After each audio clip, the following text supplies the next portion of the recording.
It doesn't last too long. I'm gonna make you as mine, baby, baby. Seeing you. If you don't know that song, that is from Groove Theory, from the album Groove Theory, and the song's called "Hello, It's Me." Welcome, everybody. Welcome back.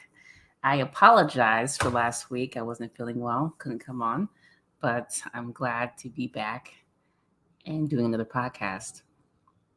Good to see everybody. If you don't know what the topic is tonight, the topic tonight is about violence isn't just physical. And we'll delve a little bit into that. If you're on my Instagram, you've seen a little bit about what I was alluding to. We're going to talk about double standards, and this is going to be a lot of forms. It's going to be fun. I plan on keeping this as lighthearted as possible because the subject matter can be a little scary for people in terms of, the idea of violence and what it could look like. We'll talk about. Hope you can hear me okay. Let me know if you can hear me. I kind of move things around just a little bit. If I have to speak a little louder, let me know. Or I have to move the mic, let me know. But so in terms of violence, I want to give it just a little bit more time for people to come in before I start talking, because there's quite a bit that I want to get into. But before that, welcome everybody to the Friday night stream. I try to have communications conversations about different topics every Friday if I can. Like I said before, I was having a flare up, so I could not come on last week. I have my libations. I hope you have yours. Snacks, whatever you need. If you need to smoke, whatever your thing is, get that. This is supposed to be informative, it's supposed to be fun, interactive. Talk in the chat if you feel the need to. I will also provide the StreamYard information. So if you want to join the StreamYard, you can. It's really up to you if you want to join the StreamYard or not. I had one person show up later in the the last stream I had. Someone wanted to come on the stream, and unfortunately they were too late because we had ended. But again, if you want to come on and talk to me, you can. I'll provide a link if anybody wants to come on the stream and be a part of the discussion. If not, again, you can just talk in the chat. I will display your comments in the chat and any other things that you are interested in terms of the topic. So, again, cheers. Welcome.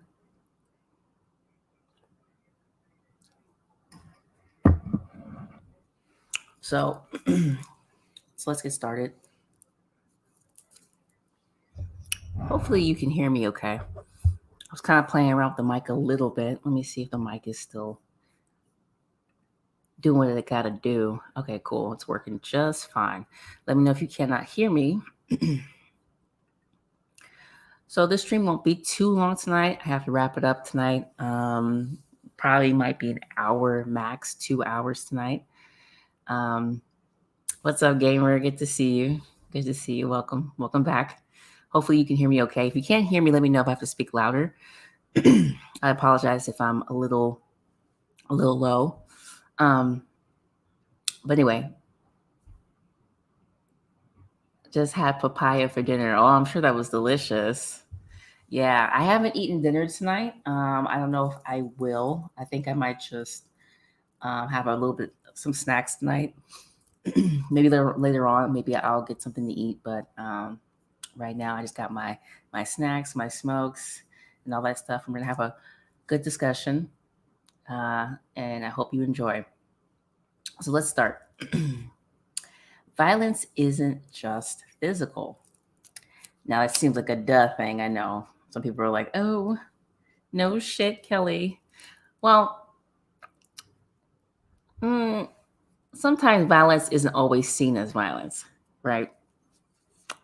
Sometimes we confuse things and think like oh, that's not violence. That's just how people are. But it is. If you were on my Instagram, I showed a couple of things in terms of law. One of the things I brought up was divorce court and how violence can be used in divorce settlements. Um, and it's not just, again, physical, it's holding children against each other, against a parent, holding items against people, not being allowed to stay in a home, being forced to leave. Let's break down the definition of violence. This was important to bring up because I think a lot of times people confuse violence with just a physical thing. So I'm gonna go ahead and share this with you because there's several forms of violence in the definition of it. So let me go ahead and pull this up. I'm gonna share this definition with you. Hopefully you can see it.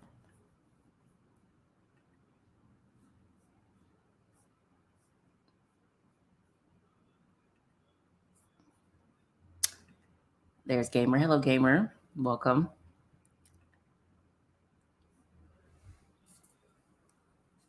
That was only your only meal today, dude. You definitely need to eat some more. Are you trying to bulk up or are you trying to stay slim? Well, what's your idea?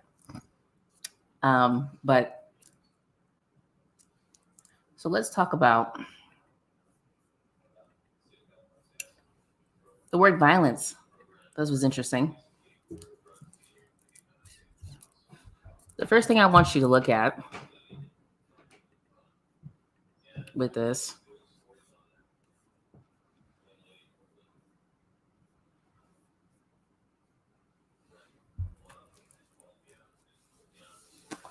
they make it very clear that it's not just physical force. Strength of emotion or unpleasant or destructive natural force. Very interesting.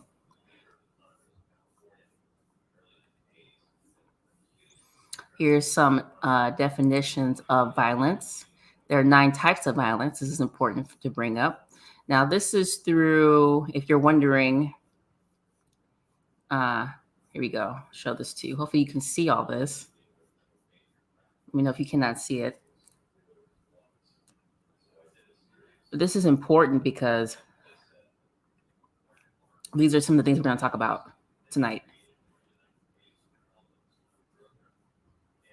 Physical violence. Physical violence occurs when someone uses a part of their body or an object to control a person's actions. Sexual violence. Sexual violence occurs when a person is forced to unwillingly take part in sexual activity. Emotional violence occurs when someone says or does something to make a person feel stupid or worthless. Very interesting. It's like, excuse me.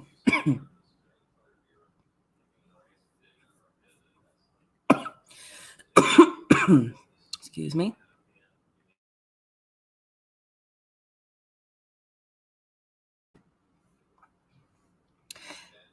Psychological violence. Psychological violence occurs when someone uses threats and causes fear in an individual to gain control. Spiritual violence. Spiritual or religious violence occurs when someone uses an individual's spiritual beliefs to manipulate, dominate, or control that person. I'm gonna read through these because it's important for us to read through this, and then we can break down all this stuff, and I'll show things to represent what I'm talking about. I explained a little earlier when I talked about, excuse me, divorce court, and a lot of this plays into divorce court. But cultural violence. Cultural violence occurs when an individual is harmed as a result of practices that are part of her or his culture, religion, or tradition. Verbal abuse. Verbal abuse occurs when someone uses language, whether spoken or written, to cause harm to an individual. Financial abuse. This one might be something that I've heard a lot of men talk about in their lives. Financial abuse. Financial abuse occurs when someone controls an individual's financial resources without the person's consent or misuse of those resources. Neglect. Neglect occurs when someone has responsibility to provide care or assistance for an individual but does not. We're going to go back to this document in a little bit, but I wanted to show that to you because this was broken down pretty well. I do think there's probably a little bit more than 9 types of violence, but this is a really great breakdown. Gang culture. That's gang culture has a lot of different amalgamations of these particular types of violences: verbal, financial, psychological, right? Let me see if I can pull this right here: physical, sexual, and emotional. Again, so if you were on my Instagram, one of the things I highlighted was a document that had to do with race, that had to do with Black people being double jeopardy in the law, and talking about how there's a couple of cases, but double jeopardy just means a rule or principle which is unfair applied in different ways to different people or groups. Okay. And one of the first things I put up was America's real racial double standard: how the law and white people turn a racial neutral into pro-white. Now, obviously, we'll talk a little bit about that tonight, but I wanted to delve into something a little bit deeper because we all have an idea of, like, white violence, right? And we may not know all the nuances, but we have kind of an understanding of it, I hope. And if we don't, we can talk about that tonight if you all would like. But really what I want to talk about was the violence that we do to each other in everyday life. I don't know if y'all remember, excuse me, I had done a stream. It was a communications talk like this, but it had to do with dominance and submission. And I expressed some of the ways that we use language to dominate and have people submit. Okay. Well, sometimes with that comes violence. So we'll talk about that. And the reason why I used the law, I used court, was because I thought divorce court, because I thought that'd be pretty close to home for people. Everybody, I think a lot of people know somebody who either their parents were divorced, parents were separated, they've been through a divorce, and they can see the illness that happens when people are going through a breakup, right? Sometimes people can break up amicably. Sometimes people break up and it's very nasty. And we all kind of sit back and we reflect on why did we do that? Why did we turn to that person? I know people who gotten divorces and they were a completely different person during the process, unrecognizable because of the abuse that they went through during the process, or they were the ones causing the harm. And then you start realizing, wow, you didn't really know the person like you thought you did in terms of how they would react when the situation was over or they got frustrated. So, so this document, I'm going to pull this up a little closer so you can see it just a little better, because we're going to go back to this quite a bit.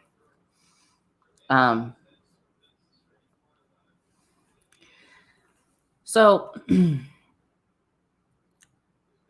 I'm not going to talk about too much about the physical violence, because I think we all pretty much get that. I think we pretty much understand it. Unless you all would like to delve into that a little bit. But sexual violence, I think people kind of know, but we will talk about that a little bit, just because there's things. Well, I'll just bring it up right now since I'm on the topic. I was having a conversation with a friend of mine about consent and what it had to, in terms of sexuality, right? Doing sexual acts. Okay. Oh, by the way, none of my streams are for children. Okay. My streams are for adults, because the information that I share, even though I guess if your parents were there, you could watch it with them. I try not to be vulgar. I try not to do too much. But we will talk about things that are graphic. So hopefully this doesn't trigger anybody. just a fair warning to everybody before we delve into topics like this. Next time I'll make sure to have like a graphic that says, this is just a trigger warning. This topic might be too much. If this is, then go ahead and just get past this portion of what we're going to talk about. Okay. And then come back to the next thing we're going to talk about. If you're uncomfortable with any of these things, if any of this stuff triggers you, again, you're welcome to leave, come back. If you have any feedback while this is happening, or a better way I could say something, then I'm always open to the critiques and everything like that. The whole point behind this channel is to be better at communicating ideas. Thus, it's called Comm Major Discussions. So I just want to be as sensitive to people's, situations as much as possible. Now that the disclaimer is out of the way. Okay. So I was talking to a friend about consent and the act during sex. Now, imagine you're having sex with somebody. Let's say that let's say it's a heterosexual situation. Okay. I'll just use that just for right now. And you're in the act of having sex. You both have consented to having sex. With conditions, meaning there is no fellatio without a condom. There's no penetration without a condom. There's no type of anything without a condom. During the act of sex, if someone removes the condom, that is now considered a sexual violence act because the person did not consent to the terms of that particular action. I know it sounds like a strange thing to say, but the reality is that there are people out here with diseases that you just don't know what they have. And it's not fair for you to make that decision for that person when the act of sex is very highly intimate and consensual based. You cannot do something during an act of sex and then be like, oh, I changed my mind. Okay. Welcome, Wallbanger, 1982. My parents went through it when they divorced, mainly using psychological violence. Yeah. We'll definitely be talking about that because that's intense. I've seen divorce. Wow. I mean, when I tell you, breakups are never pleasant. I know I've gone through breakups, and you completely turn into a completely different person. And it's like, you learn stuff about yourself. Like you learn where you'll go with a breakup, right? Like what you won't do and what you will do, how far you'll take it and how far you won't take it. And then like the ebbs and flows of relationships, the ebbs and flows of how those two people are going to get through it. I know some people, they'll sit around, they'll watch World Star Hip Hop, or just any videos where like a woman's catching a guy cheating, or a guy's catching a girl cheating, or anybody's catching somebody cheating or not doing what they're supposed to do. And you just never know how it's going to go. Some people freak out, right? And some people, they'll play psychological violence on each other, like you said, Wallbanger. They'll use other forms. Let me pull up this screen again. They'll use emotional violence. Actually, they'll use sexual violence too, because actually that's against the law. Did you know that if you had pictures of your ex and you tried to get back at them and you post on the internet, that's illegal. That's an illegal act, and that is actually considered a sexual violence act. I have to look up the law, but you can't do that. So let me see. Let me pull this up. That's just disrespectful. I know it's just disrespectful.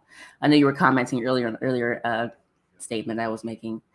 Hassan the Mav, welcome. The most damage a person can inflict is psychological more than ever. I don't know if it's more than. I think it depends on the person. I think it depends on.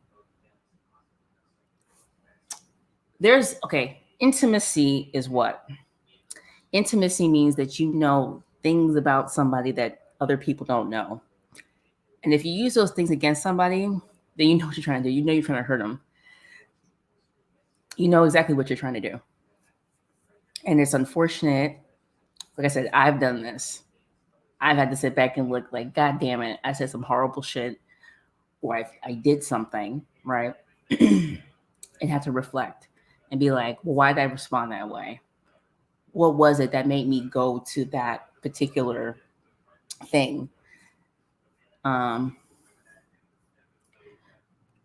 Okay, so you both agree that you think that psychological is even is worse, is more damage to a person. Interesting thing about trauma, though. The interesting about trauma is when something happens to you physically, right? Let's say it was a sexual violence act, that causes trauma, which is, well, actually a lot of them can be connected in terms of violence. If we think about if you're sexually assaulted, you were physically, you were emotionally, you were psychologically, sometimes even spiritually, because some people take their, see their bodies as a temple. They see like their virginity as a spiritual thing. This could be a cultural thing as well. So you can quickly see how some of these things can really encompass all these things. So Ms. Gamer says, for me, it's physical. Yeah, it just really depends on the person. But it could easily hit all these things. Maybe not financial abuse. It really depends. But let's go back. So yeah, a lot of people don't know that if you are in the act of having a sexual act with somebody and you take a condom off or you do something you didn't consent to, that is considered a sexual violence act. Legally. You can look it up. Some states are different. The state of California, I'm pretty certain that is because California is pretty not to say that they're great with like rape cases. Not saying that. I'm saying that they have more laws like against things like this, and like gender violence and stuff like that too. Again, get your libations. I am smoking the best that California has to offer. I have some wine with some lemon juice, and I put a little ginger in here as well. Delicious. I can't remember what the name of the wine is. I have to look at the bottle. Sorry. Okay. And that goes for both parties, by the way. I was going to say that when it comes to the act that's happening during sex, a lot of times people just associate that with women. A lot of times people just associate sexual violence with something happening to a woman because it's very common, but it does happen to men too, where men will be in situations where they'll catch something, they'll catch a virus, and they were doing what they're supposed to do. They had the condom on, they were making sure the condom was on, and without them knowing it, the person took it off. Right? Again, I was referring to heterosexual relationships, but this happens in all relationships that are sexual. SV Vilmer, welcome back. People who don't disclose their status for STDs can be violent for both parties involved. Yes, they can, and it's actually illegal in some states. You're supposed to disclose if you have a sexually transmitted disease. The reason why you're supposed to disclose it, I mean, obviously because you don't want someone else to catch it. But if I remember correctly, I think the CDC started that, where you're supposed to disclose. And I think it had to do, I don't want to misquote anything. I'll have to give you the information. I'll probably put it on my Instagram. But yes, you're supposed to disclose it. Do people do it? Not often. And we all know this. It's not often, but you're supposed to. If you have anything, you're supposed to tell. somebody that you're sleeping with, which is why they always tell you that you should wear a condom with whomever you're with. It's not foolproof, obviously, but it's better to go into a situation like, making sure everything's okay. That's why I always tell guys, do not use the same old condom, or girls, don't use the same old condom that has been hanging around. If you're about to have sex with somebody, spend the money. Take $10, however much, it is to buy a brand new pack of condoms, and just buy them. You'll do yourself a service. Or go to a clinic, and they always have fresh new ones. They're supposed to. So,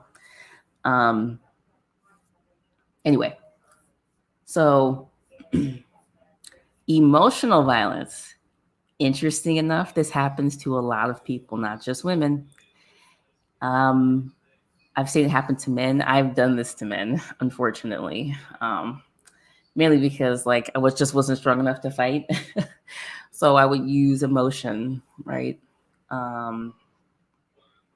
So emotional violence, for some reason, is never taken seriously, even in the workplace. Now, mind you, all these things can also happen in the workplace too. This is actually, a lot of these things have happened to me in the workplace. Psychological violence, cultural violence, verbal abuse,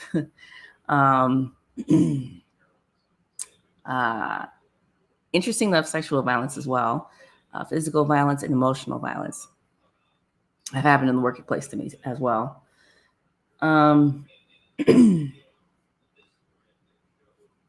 Japan 96, what's up? Are you do more flexing videos? I just might do some more flexing videos. I just might. I flexed a little bit on my Instagram. I'm trying to get back down. I'm trying to lean back out. I got a little bit of, my traps are coming back a little bit, but they're not where I would like them to be. So I'm still working on it. Trying to get down. So.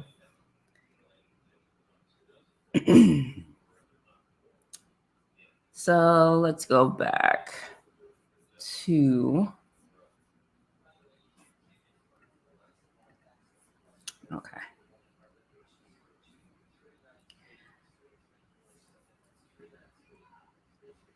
Okay, so emotional violence. Again, that's why I looked at the divorce thing. I thought that was very important to bring up, because it can delve into a lot of different topics. Well, a lot of people know what it's like. So emotional violence becomes divorce court. Jesus. It's almost like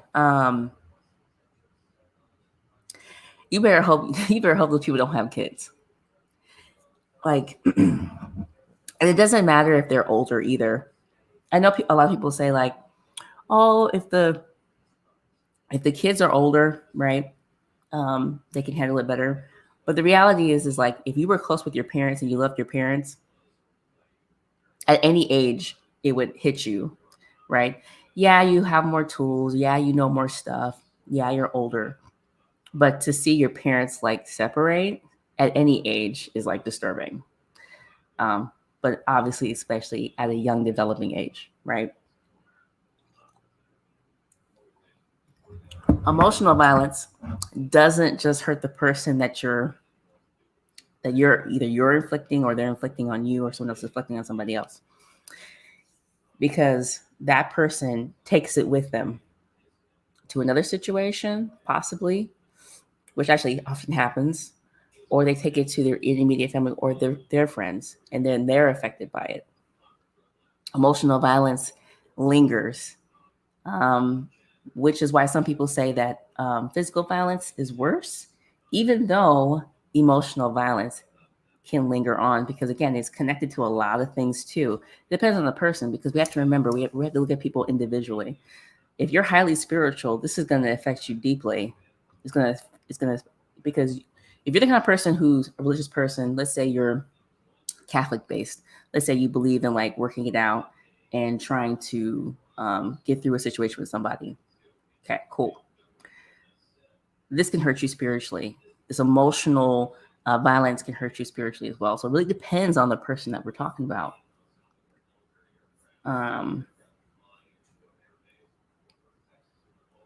Said you like your old job in Manhattan. Oh, you're like, oh, with the violence, with everything happening. Oh yeah, Black people, like literally underclass people, notoriously are treated with violence in the workplace, sexual violence in the workplace, emotional violence, psychological violence, spiritual violence, cultural violence, verbal violence, even financial abuse. I've seen people get accused of like doing stuff with money that they did not do. It was other people who were doing shit. Like, so yeah, very rough stuff. Very rough stuff. So like I said, the court thing, divorce court. This is why I jumped into the divorce court thing when I was thinking about this topic of violence isn't just physical. Because there's too many things that happen when people are separating. You remember, people have invested time with each other. They put trust in each other. They put resources. They put, you've been interjecting into their life. They've put themselves in your life. There's a lot of things melding and blending together, and to tear that apart, to pull it apart, can be pretty bad, right?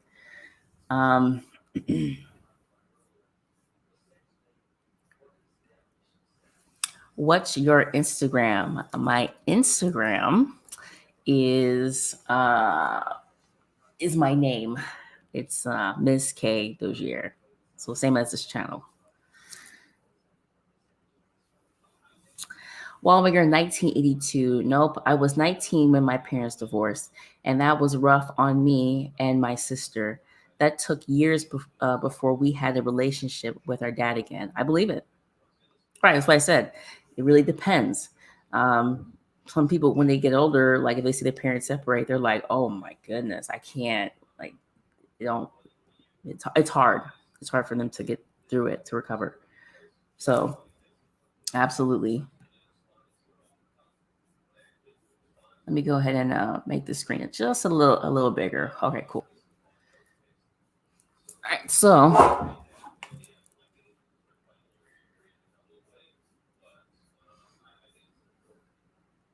yeah, emotional violence.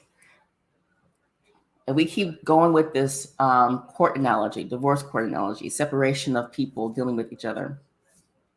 Well, like Walbinger in 1982 just said, the kids were affected by it. See, emotional violence doesn't just stay with the person that's having it happen to them.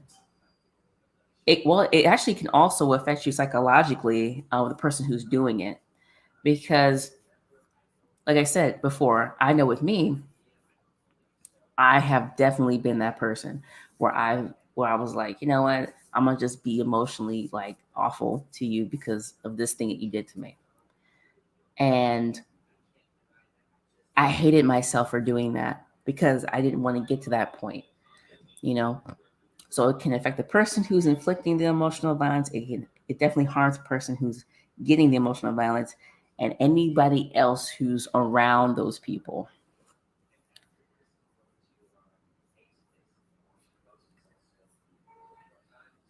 SV Vilmer says, I feel emotional violence is worse than physical, especially if the person receiving the abuse is having these thoughts playing in their head like a loop. Yeah. Which is why I was saying like emotional kind of connects also to the physical. A lot of these can connect depending on the person. Especially how the person grew up, like how they handled issues when they were a kid, like childhood development. I always say this, but it's just the way it is. But yeah, emotional violence literally is almost simultaneous with psychological violence, if you think about it. So absolutely. Gamer says, damn, Wallbanger, I understand. I haven't seen my dad physically in 20 something years. Yeah, I understand. And that is, again, If we're talking about emotional violence, yeah. So, and separation, relationships ending. So, go back to the screen. Psychological violence.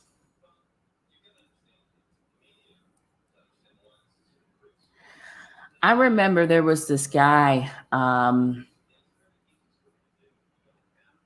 who,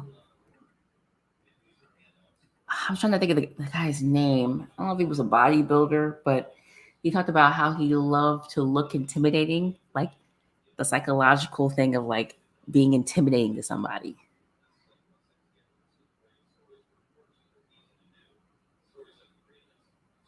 It's almost like what they do in boxing. It's a psychological game they're playing on each other. I'm in your head, you know, I'm in here. Like, actually, perfect example, I Cantina, the movie where he's like, I'm in here.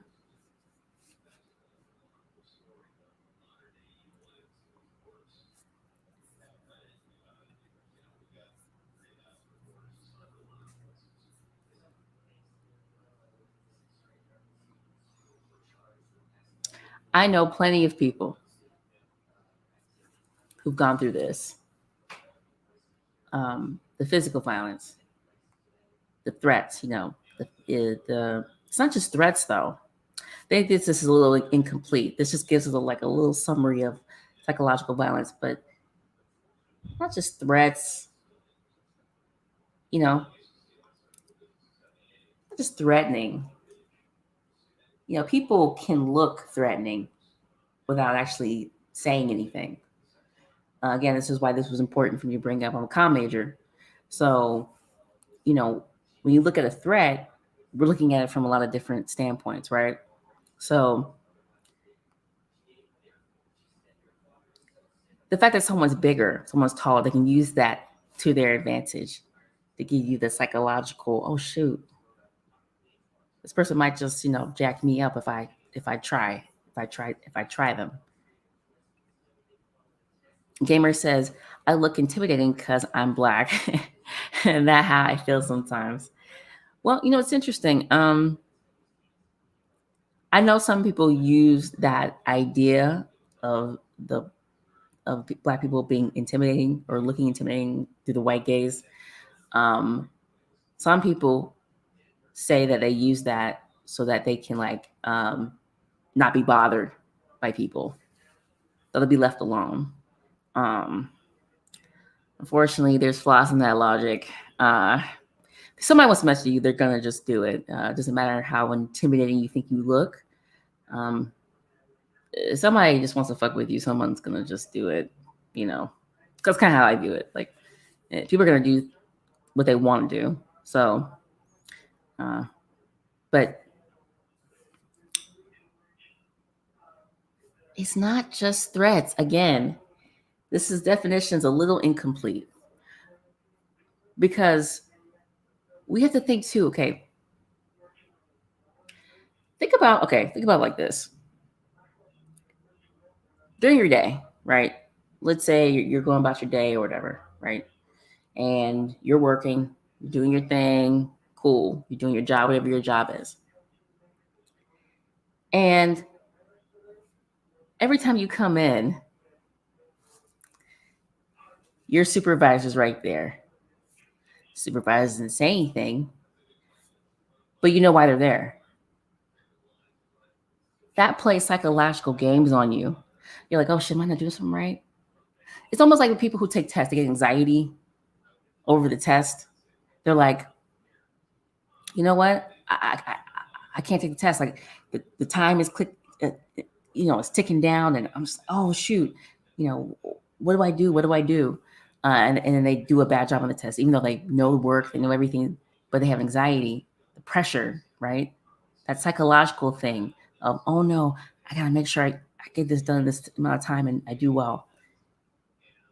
So imagine that same thing. You're at work or you're doing anything, and someone's watching over you, like micromanagers. When you go to the grocery store, okay, and you want to get something, and the clerks are like hovering over you, like they're following you. They're hovering over. That's psychological violence. You're just trying to do your thing. You're just trying to go and buy some groceries. You're just trying to do your job.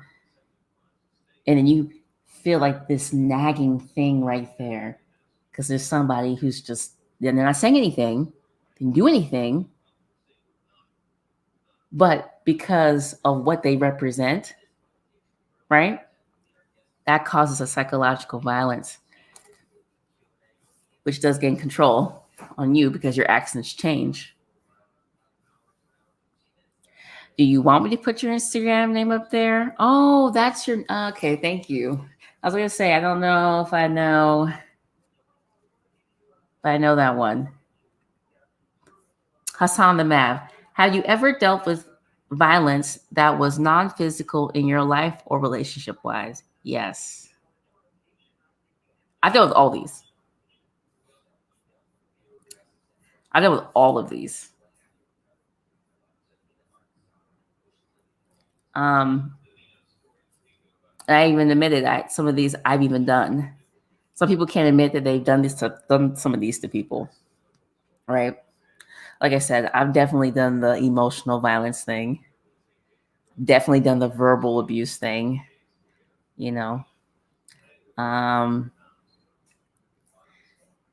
gotten to physical fights with people. You know what I mean? It's hard for people to admit that they have committed some kind of violence against somebody, whether it be verbal, emotional, whatever. People know that they do these things, but it's hard for them to say it. Like, it's hard for them to look at themselves and say, like, I'm not really a nice person. You know what I mean? Some people just don't even want to admit it, right? But all these have actually happened to me. So we're talking about to me, yes. Hassan, you trying to help Ike? I love my favorite part. Exactly. Like, I'm in here. Mm-hmm. Yeah, that was a hell of a movie to watch. It's so hard to watch every time I watch it. I'm just like, this is intense. Like every time I watch that movie, it's all these things. It's physical abuse, it's sexual abuse, it's emotional abuse, it's psychological, spiritual. Because remember, she went to Buddhism because remember she was getting her ass whooped. I can bring that up. I mean, that's a great representation of like what we're talking about, right?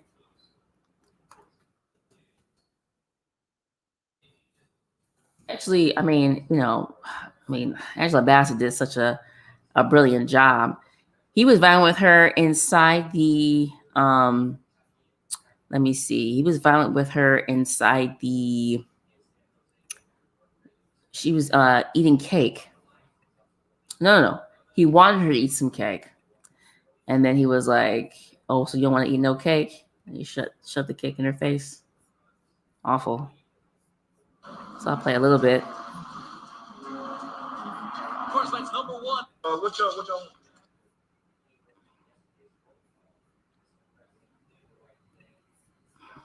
Are you embarrassed? Oh, come on now. Open your mouth. See that white man has to open your mouth. You sing all goddamn day long. I ask you ain't gonna say nothing now. Yeah, that's pretty shitty right here. Oh, so you don't know some of the leave her alone. Come on, bitch. Get up. Come on, get up. Oof. That's an intense scene. Mr. Gamer, I dealt with sexual violence, unfortunately, as a kid. That girl got a beating by her dad when I told. Yeah. And a lot of people don't even talk about how young men get sexually abused, and it's almost seemed like oh, don't. I've heard men say this, like, oh, don't. It's not me saying this, okay? This is just stuff I've heard other people say. Like, oh, don't be a pussy. You should want to have sex at the age of like very young age. And I'm like, wow, that's literally sexual assault on a child. and you're saying it's okay for a male. That's nuts to me. So I'm glad that um, that father did what he did. That's just awful.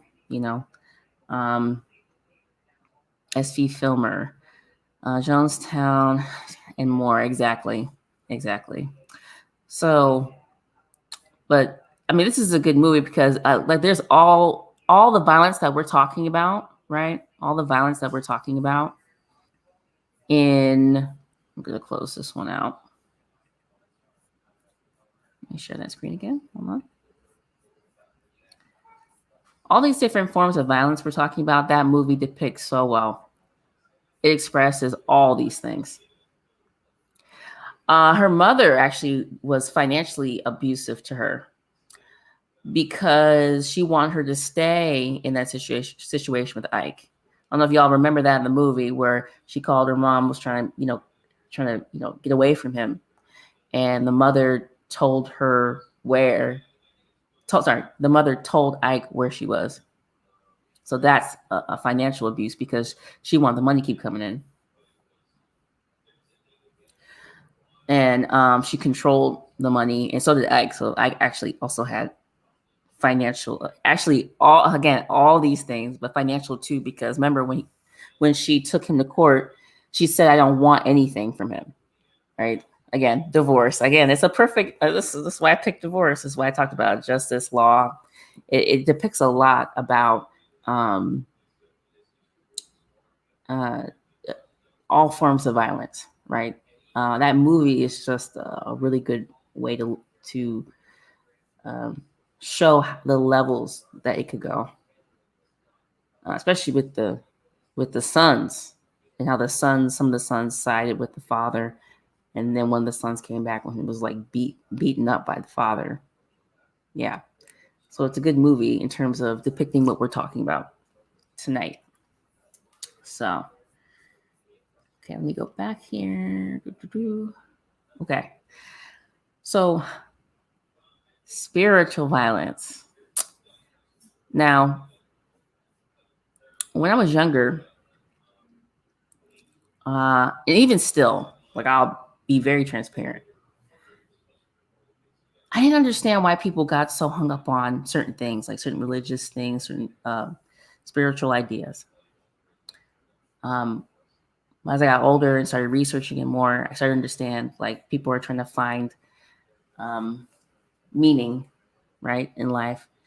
Some people are trying to renew their lives and things like that.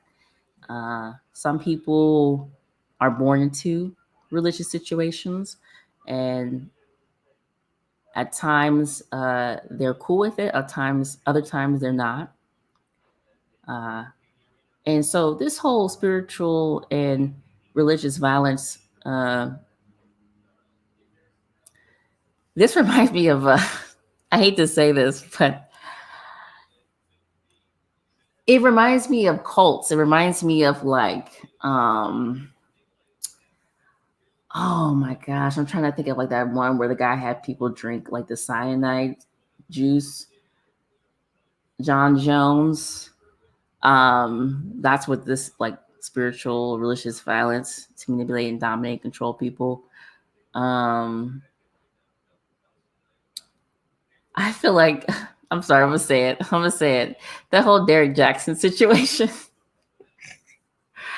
uh that's a spiritual violence thing as well. I mean, in terms of like if the situation's true, um to use religion to control somebody, to keep somebody, that's not okay. Actually, it's horrible because you're playing on the idea, because the person is, you'll hear people say who are spiritual, they hold whatever deity, God, whatever form that whatever thing that they worship, they hold it higher than themselves. They hold it higher than reality. Some people hold it higher than even their families. And then to take that thing that they hold higher than even themselves, and then use it to mess with someone's head, it's awful.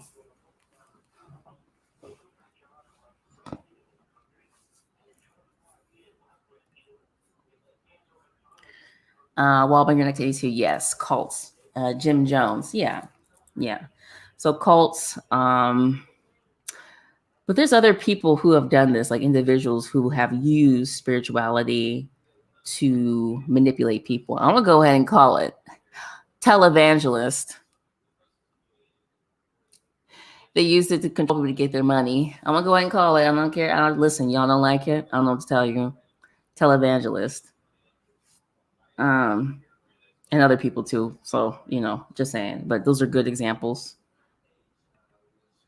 Wallmaker 1982. That's what these exactly evangelical Christians are doing. Exactly. We said we came to the same conclusion. We came to the same shit, my brother. That's awesome. So spiritual, and again, that's horrifying because that also happens with trying to say, what is it? It's not Mormon. I wouldn't say they were Mormons, but anything where a person has to kind of conform to something and they're not being made aware of other options, I think I think that could be considered violence as well, because you're holding something that someone else doesn't know. You have knowledge that the person doesn't know, and if they have that same knowledge, would they still want to be involved with that religion? Wasn't there spiritual violence used in that religion? The one that Tom Cruise is in. What is it called? What's the one that Tom Cruise is a part of?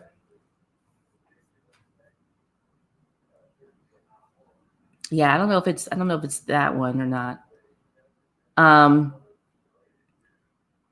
What's the one that Tom Cruise is a part of? Scientology. That's what it is. Scientology. So, if I remember correctly, weren't they using, actually, what's her name on Joe Rogan? I'm gonna look that up right now. On Joe Rogan, she was talking about because she was a part of Scientology until she realized it was nuts. Let me pull that up. I don't know if y'all remember watching that on Joe Rogan. Joe Rogan. I think, who was the girl's name? Because she was on King. Was it not King of the Hill? King of Queens or something like that.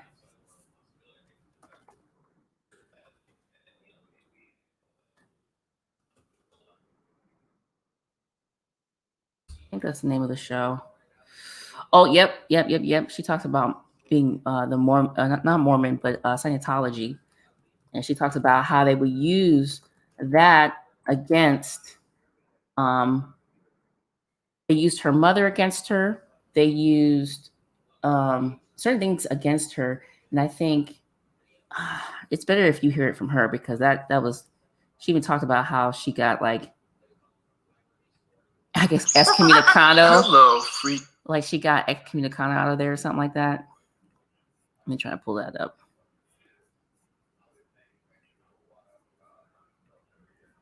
Let me share that screen. Sorry about that.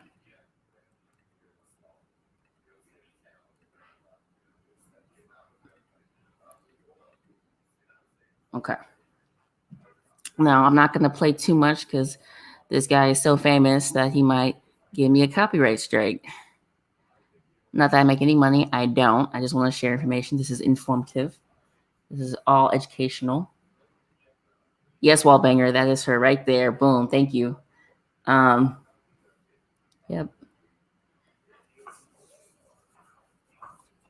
It's crazy. I watched it 3 months ago. Hey, oh, there you go. Full circle back. Ain't that it? The documentary. Yep. So she talks about, like, the crazy things that happen. So if you have opportunity, go check this out. I'll play just a little bit, but not too much, because again, copyright stuff. So let me go ahead and pull this up a little bit. Oh, maybe I should leave it small like that and then just play a little bit. So let me go ahead and do that. I don't know if this is the particular clip, but let's see. setting a bad example. Like, it would actually be considered like a transgression. If I told you, Joe, oh yeah, I'm fighting with my mother, I'm fighting with my husband. Okay. So right there, she was talking about how if she disclosed too much information, then that's like a mark against her, and then she has to do all this stuff to like not be seen as bad anymore. And it gets even weirder. Because my mother wasn't really religious. My mother's Jewish. She's, but she didn't have any kind of religion growing up. My father, of course, was Catholic. So right away. Yes. So that was like part of the deal. Correct. Wow. Yeah. So they go into it deep. I'm not going to play too much. Like I said, I can't. Let me stop sharing that. Go back to here. But yeah, hopefully y'all see where I'm going, right? Y'all see where I'm going? Okay, cool. Y'all understands where I'm going? Awesome. Okay. Perfect. Let me go back here. So that's a form of spiritual violence. All right. So again, check that out. If you don't know nothing about it, actually, I'll leave in the comment section. I'm gonna leave the link so y'all can watch it. How about that? When you have a chance, when you feel like it, if you feel the need.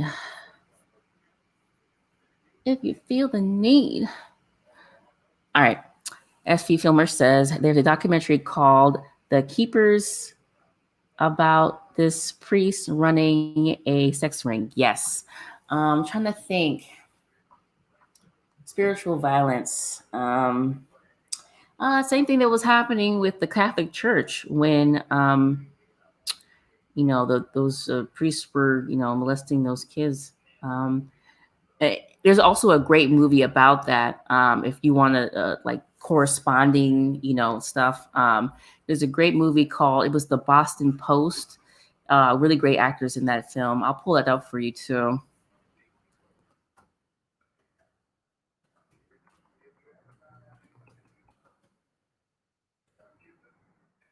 I'll pull that up because I just want you to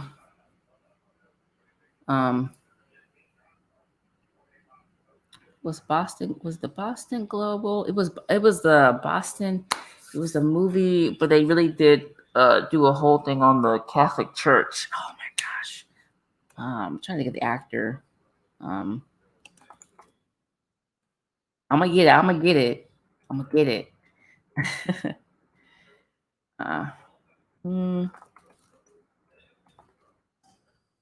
Boston Catholic Church scandal. Shame on the Catholic Church. Abuse documentary. Yeah. I told you. Yeah, Spotlight. That's what it was. I think the movie's called Spotlight, but it was based literally off this thing. So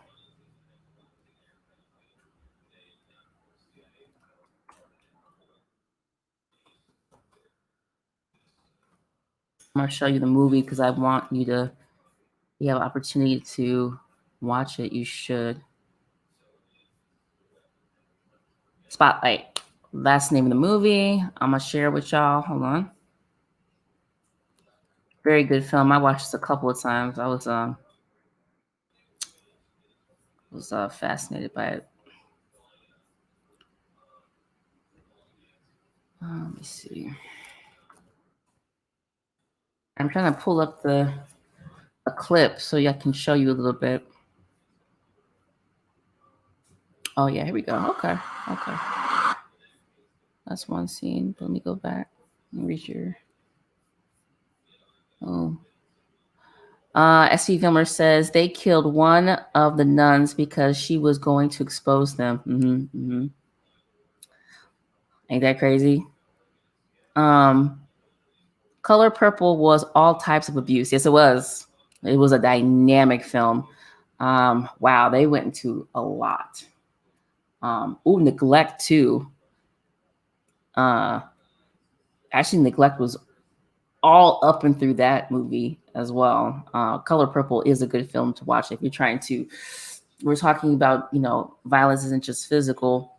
That's a good movie to go back to. Great point, Hassan Amav. Great point. I'm gonna give you all a watch list this weekend to watch some movies. How about that? We could talk about it. No, I'm kidding. Yeah, some people be like, "We're having a book club." And I'm like, "That's cool. Book clubs are great." I'm not talking shit about book clubs. That's not what I'm doing. I'm just trying to make a joke. I was trying to be funny. I was trying to do a little ha ha he he. It's just, So let me try to pull up that film so you all can see it. And if you haven't seen it, honestly, it's a really great film. So pretty much the film is about the newspaper, Boston, I think Global or something. I could be wrong, but it's about the newspaper in Boston, and it has a segment. That's a link to the YouTube thing, but it has a segment in it where they would talk about certain things, special reports things, and they were working on the Catholic Church scandal case. This actually happened. This is just a movie that's reenacting it. Only 50% of the clergy are celibate. No, most of them are having sex with other adults. But is aware of the extent of this crisis? Oh, absolutely. After the first major scandal in Louisiana, Tom Doyle, the secretary canonist for the... Dude, I can't play too much, but damn it, it's good. Good, really good film. The story behind it is just crazy, but go ahead and stop sharing that. Cool. Okay. I think we got the idea, right, about the spiritual thing. If more comes to mind, I'm going to share it. If y'all have some more ideas that comes to mind, please share. As again, that's what this is all about. Okay. Cool. Hassan the Mab. Trying to do a film club, I see. That would be dope.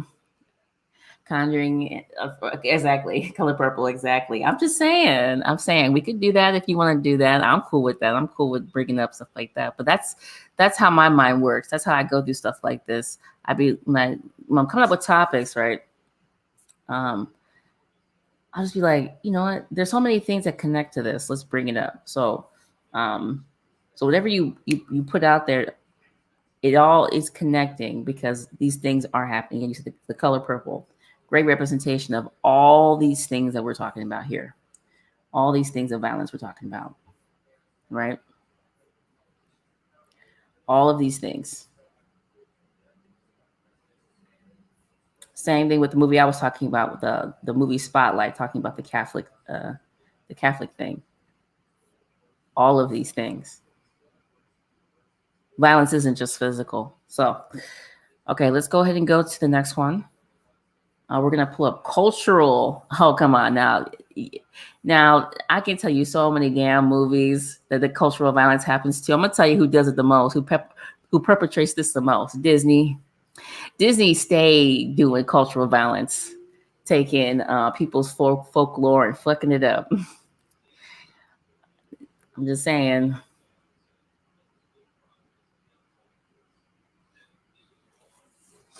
So, anyway, but cultural violence occurs when an individual is harmed as a result of practices that are a part of her or his culture, religion, or tradition. You know what movie is great for this one? A good reference and things that happen all the time. Hazing. That would be considered a cultural violence act. And it does cause harm to somebody. It causes psychological harm.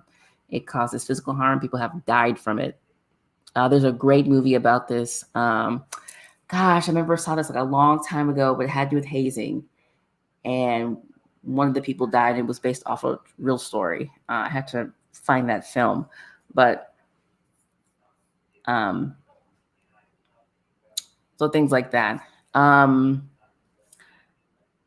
Cultural violence also could be, and you could look at it this way as well. Sometimes when there's body mutilation that happens. and that causes harm. But it's a cultural thing. It's religious. It's traditional. Some people say that these things are traditions and they should be like left alone. Like they need to be kept. Other people argue that they shouldn't be. One of the things is with women where they would the genitals would be mutilated. This will also be considered sexual violence. This is also be considered psychological violence. A lot of times they do it and there's no numbing agent. So a lot of times it was just done as the person was fully awake and aware. Book of Rhymes. What's up, Book of Rhymes? Good to see you. I think the movie was called Haze. Okay, there you go. Haze. Oh, you got what I was getting at. Okay, cool. Hey, Sunny Rain. Welcome, welcome. Glad you are back. Glad everybody's back. Welcome, welcome. Again, make sure you get your libations. Get your snacky snacks because I'm eating my snacky snacks. I got my smokes. I hope you have your smokes as well. And please enjoy. I'm enjoying this topic. I'm enjoying having the conversation back and forth. Book of Rhymes says, hello, everybody. Yes, welcome. Hello, everyone. Everyone. So, okay. Let me go back here. Yes, them drinks, though.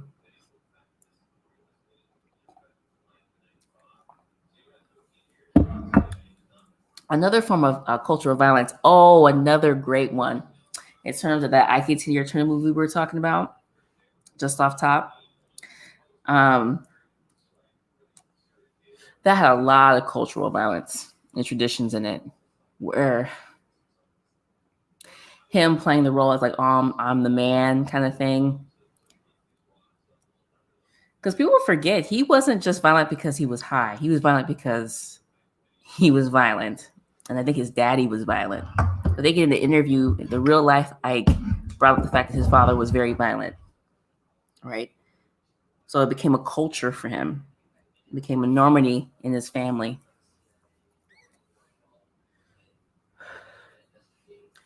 Precious is a form of cultural violence. The movie Precious. If you don't know the movie Precious, it's off the book. I actually had that book. Don't know what I did with it, unfortunately. The book called Push, which is highly accurate to the actual book, which I found very fascinating when I watched the film. But cultural violence, woo, a lot of that happening in that film. Another one is Boys Don't Cry. A lot of cultural violence in that. Sexual violence in that as well. Sexual violence in Precious as well, obviously. Psychological violence happening in that too. Trying to think of some other films that had cultural violence in it. American X, cultural violence, obviously.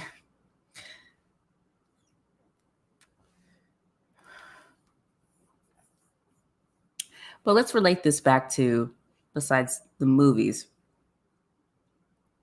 let's relate this back to things that happen. So, cultural violence. I know me and Gamer talked about this just living in Los Angeles, talk about gang violence a lot. Cultural violence happens often in gang life. A lot of sexual violence happens as well. S.V. Vilmer says, the color work orange was also full with most of these types of violence. I hate telling people that this was the film that made me want to become a filmmaker. People think I'm crazy for it. Whatever it was that got you going, then that's what it was. I mean, I don't know. People make horror movies. I've seen Hostile. I've seen like Human Centipede. I've seen like really gory movies. Those are like tame in terms of like gore.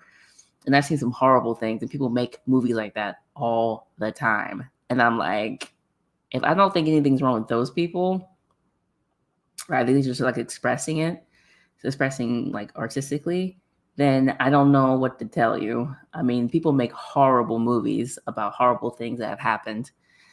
I think one of the worst violence is sexual violence. Because there's nothing, it's not, sexual violence is literally control. It's not about pleasure. It's about control. It's about dominating somebody in a very violent way. What's more violent than penetrating somebody without the permission or doing things to them without their permission?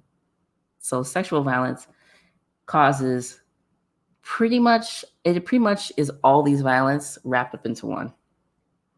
That's why I always say sexual violence is one of the most awful, if not the worst, because it just encompasses all of these things. But in terms of, the film, again, there's so many types of fucking films out there, so I wouldn't think you're crazy. I mean, I hope you're not crazy, but Hassan the Matt, any Tyler Perry movie, shaking my head. Yeah, Tyler Perry does a lot of cultural violence, doesn't he? But then again, if I don't really know how his childhood was. I don't know why he always makes it like that. I did a review of a movie that was on YouTube that was done by an independent person. There was a lot of violence in that film. It was a film about homosexual women, so lesbians in relationships, and it was very, very, very violent and very aggressive and very, like, even to this day, I think back about that movie. It was a review I did on this channel, and I was like, it was just a lot. Like, every time someone would talk, it was just like, bitch this, F that. Just, it was a lot. It was a lot to digest. But at the same time, I'm like, I know what that's like because I lived in neighborhoods like that. At the same time, it just overloads your senses. It's just a lot to take in, when you're just trying to get through the day and not be in anxiety and feeling depression, hearing people just screaming and arguing, yelling and fighting,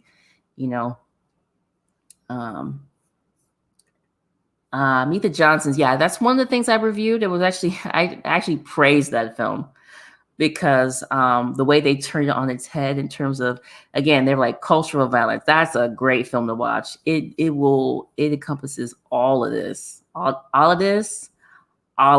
Well, except for the financial one, I think, except for the financial abuse, but pretty much all these. But it's a great independent film. Honestly, it's so well done. That's why I always tell people, like, it's crazy, but for the art and the way they did it, they turned the idea on its head about, like, abuse happening in a family. So it kind of turned it on its head and make you think, like, whoa, I always recommend the film just because, but again, go into it cautious because, again, what's the topic about? Violence isn't just physical. So,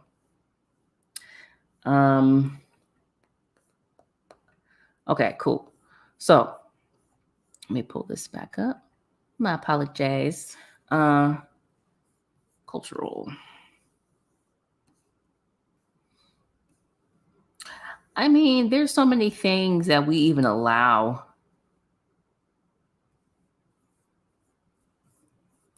Practices. One of the things we do tend to do too in some of our cultures is to stay in bad situations with people, right?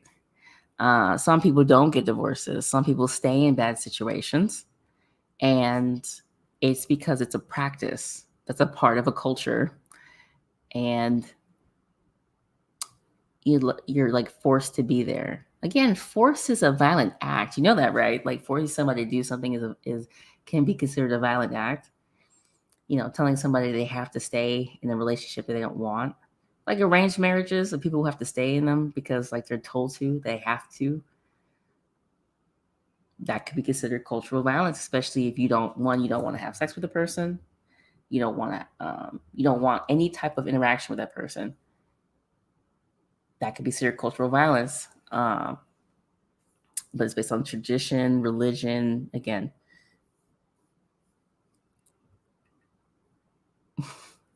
Meet the Johnsons. When I saw, I was like, oh, hell nah. It's an interesting film, I'm just saying. Book of Rhymes. Have you seen that YouTube video series called Don't Hug Me, I'm Scared? No. Should I watch it? Is this a recommendation? Okay. It's a recommendation. All right. I will check it out. I will see if I have time to do that. But I have not seen it. Give me some details. Give me some deets. Okay, let's move on to another topic. Okay. Verbal abuse. I feel like we all understand this, yes? Do we all understand how verbal abuse affects us?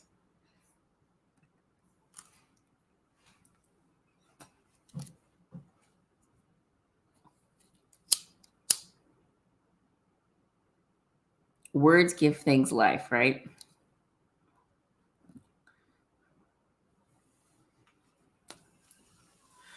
Words give things life.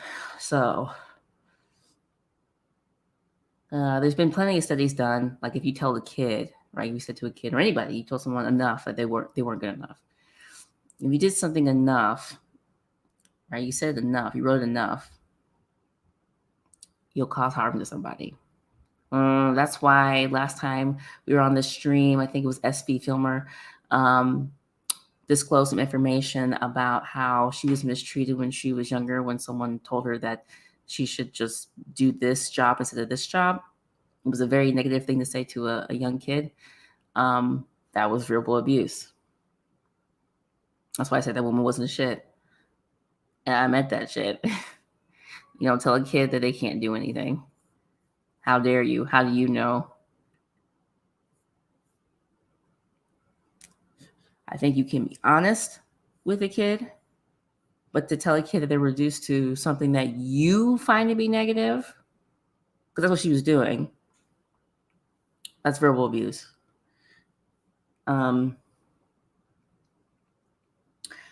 Book of Rhymes says it's abstract. Yes, you're telling me that Don't Hug Me, I'm Scared abstract. Well, I do like abstract, so I would like to see it.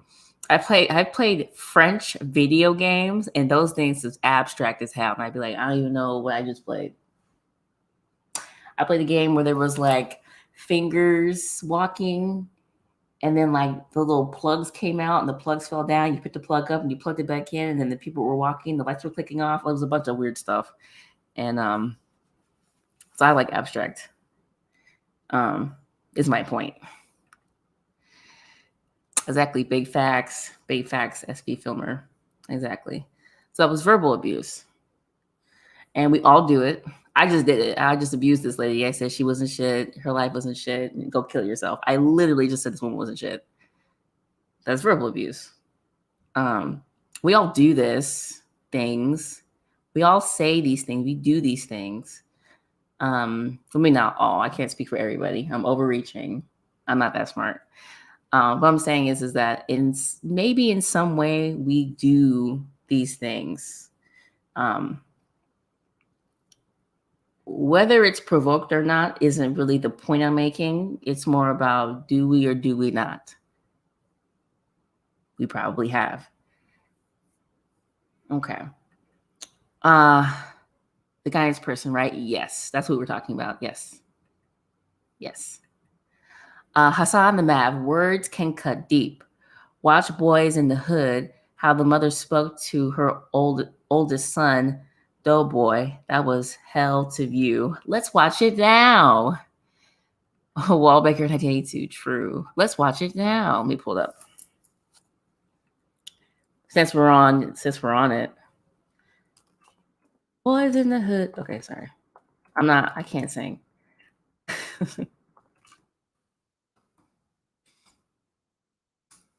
Which scene was it? You say he's in the house?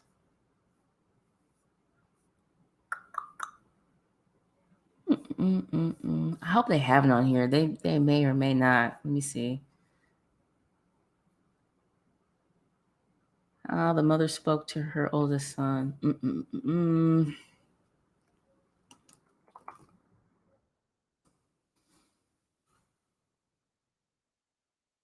You ain't shit. That scene.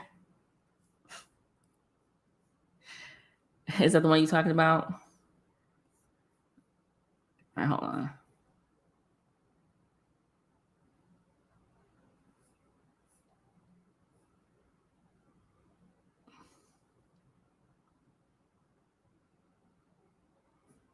Or the one where she says she can't raise a man.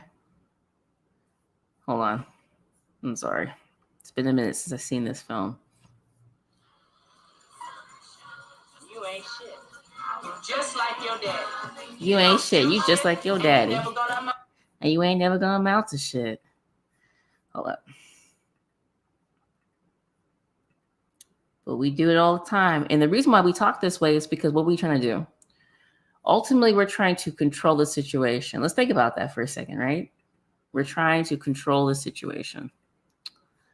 We're trying to control that person. We're trying to get them to do something, right? And we're fucked up for doing it. We all do this bullshit. Like I said, I've admitted it. I've done this bullshit. But then again, we have to think about like the society doesn't do well with like treating people well.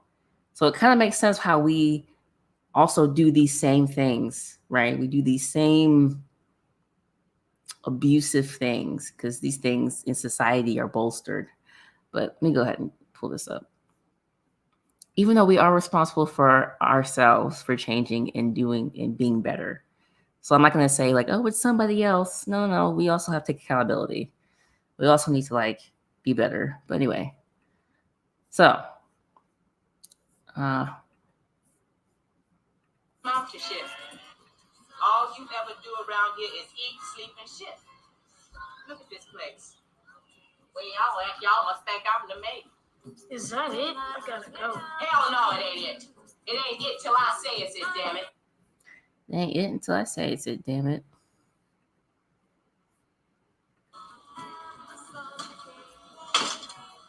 Oh. You serious, this little boy, huh? She was something else.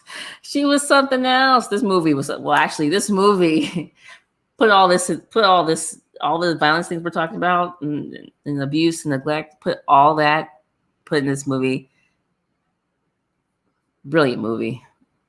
No one can say anything about Boys in the Hood. Sorry, it's so good. As a child. Cool. All right. Book of Rhymes. Verbal abuse can be a slow poison, even if it is passively applied. Exactly. Like vocal tones used to change the context of communication. Exactly, Book of Rhymes. Now you're speaking my language. You better stop talking dirty to me. You better stop it. You better stop playing around. Mr. Gamer says, God damn, I had a flashback. I know that's right. You got a flashback? I feel you. I feel you. So let me see. Pull this up. Let's go back to those. Let's go back. You know, I haven't played no music yet. Earlier on, I was playing Hello, It's Me by Groove Theory. Sorry, intermission. If you need to get yourself a drink, there should be like an intermission, right? I don't know, movies like 4 hours long now. I don't know if they still have like, we're going to take a 15-minute break. I don't know if they, I don't know. So again, get your libations, get your snacks. I do not have like food tonight. I ate earlier, so I'm not like hungry, but I have like my tea, I have my wine. I have water. So a lot of liquids. I have some cashews mixed with white cheddar cheeses. Don't hate. I know. Don't hate. I know some people like it. Some people don't. But I like it. Some ginger water with lemon. So yeah, I was playing Hello, It's Me. But my favorite song on that album, Good to Me. Oh, I'll play a little bit, just a little bit, just a little, just a little.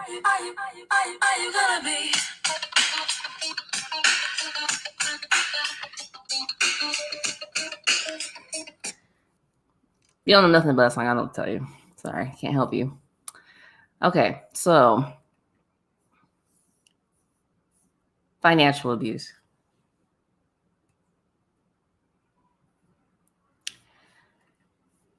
Ooh.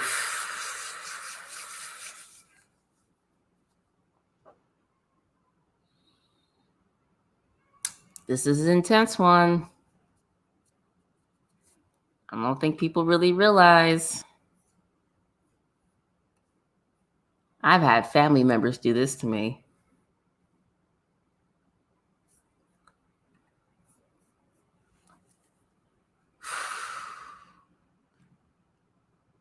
This is an intense one.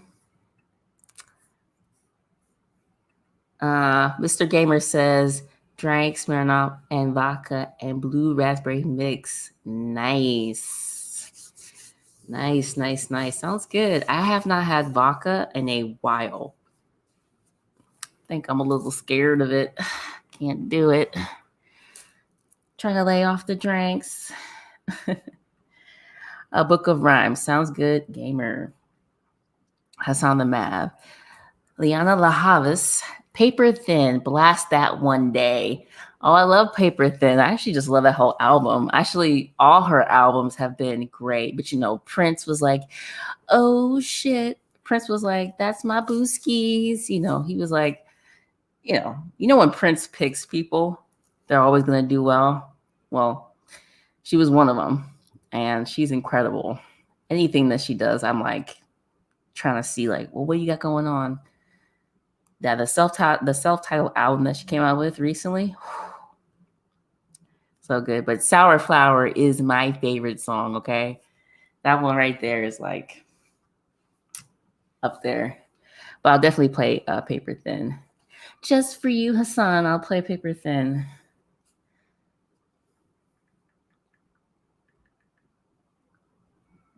Very good.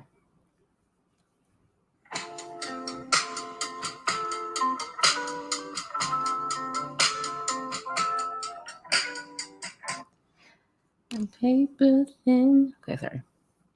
So good. How's nice, gamer? What's up? All right, cool. So, financial abuse. Financial abuse occurs when someone controls an individual's financial resources without the person's consent or misuses it, or misuses those resources. Can everybody in the class raise their hand and say, has anybody ever done this to somebody? It may not have been intentionally, you know, but you might have done it. Like I said, I've had people do this to me, and it doesn't feel good. Whenever I've had to, ask for help or borrow money or anything like that, my goal has always been to pay the person back any way I could, right? Within reason, right? But to leave somebody in a situation where they're like harmed, like badly from it, I don't think you should ever do that to somebody. Because finances is tied to more than just like, we've talked about this before, like money isn't real, but money is real. Like there's things you have to do with it. You gotta buy food, gotta have a place to stay, right? Money's tied to a lot of things. And to take that thing with that understanding, right? You're causing somebody harm, because how are they then going to take care of themselves? So makes sense why financial abuse would be up here in terms of a violent act against someone else. You can see this often when it comes to child support situations. You often hear people who have to pay child support that they feel like they're being taken advantage of. They feel as though it's unfair, right? They feel like they're being financially abused. They feel like their resources are, being misused. And sometimes that is the case. Sometimes there are people who get child support and they definitely misuse that money. I've seen people do that to people. Don't take care of their children, but they go on the freshest shit. They're eating real good.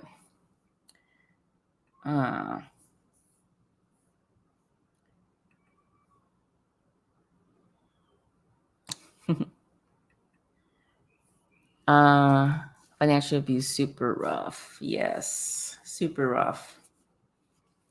Because it's connected to a lot of stuff. And a lot of things can stop and go if this occurs. And again, consent and misuse mainly are the two things that we're kind of looking at right here, because consent is what, again, did the person give you permission? No. Did you misuse it? And you were aware that you misused it? I think that's important to note too. Was there ill intent to do these things? It's important to establish who this is happening to. Is this a relative? Is this a partner? Is this a girlfriend? Is this a boyfriend? Is this is it an intimate relationship? You have to look at the situation and say, is this what this was? Gamer says, I've seen a lot of child support abuse in New York. Yeah, no, I feel you. Japan 96 says, I want you to put me on your Instagram. You want me to put you? Okay, well, maybe I will. We'll see. But yeah, financial abuse. So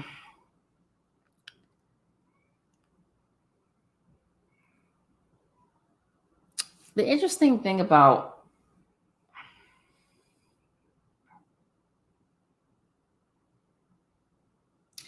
this, for some reason in my head, like in my mind, I'm just gonna share this with you. In my mind, financial abuse went to it went to two drug things. It went to American Gangster, and then it went to Friday. The abuse, the misuse of someone else's money without consent. That's literally where my mind went. I was thinking American Gangster, where the guy was taking some money, like he was stealing money. Obviously financial abuse to the gangster, right? To Denzel Washington's character, or what's another film? That one where P. Diddy was like a dope dealer or something, and the kid stole some money and he walked in and he shot him right there in the same thing, American Gangster. He walks out of the cafe after talking to his cousins and relatives and shit, walks over to Idris Elba's character and just shoots him in the head over some money, financial abuse, because he didn't give him what he was due and he was misusing it. That's the first thing I thought about. I'm sorry. That's exactly where my head went.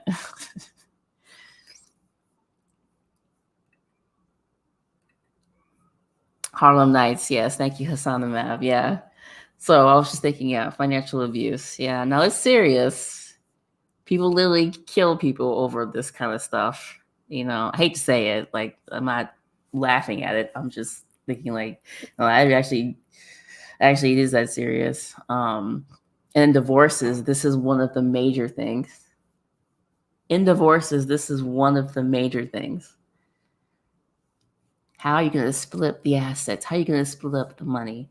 How are you going to get liquidity? No, that's the proper terminology. Liquid, how are you going to get the money? Yeah. So this happens often. People hide money in different accounts. People hide money in like different places, like not just accounts, but like actually a good movie for this to talk about financial abuse would be a Thin Line Between not a Thin Line. I'm sorry. Is it Thin Line? I can't think of the movie. Is it Waiting to Exhale? I think it's Waiting to Exhale. Yeah.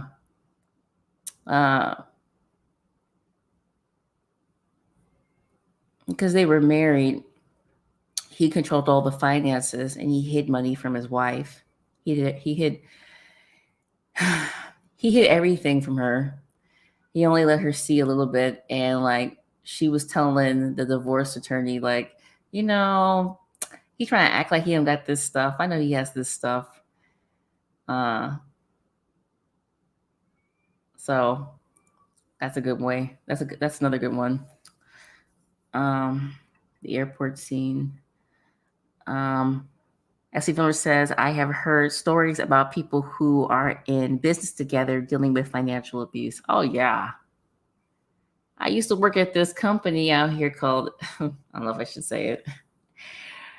I used to work at this company where literally it was family owned. And they have all types of financial abuse going on in there. I'm shocked that they're still like around.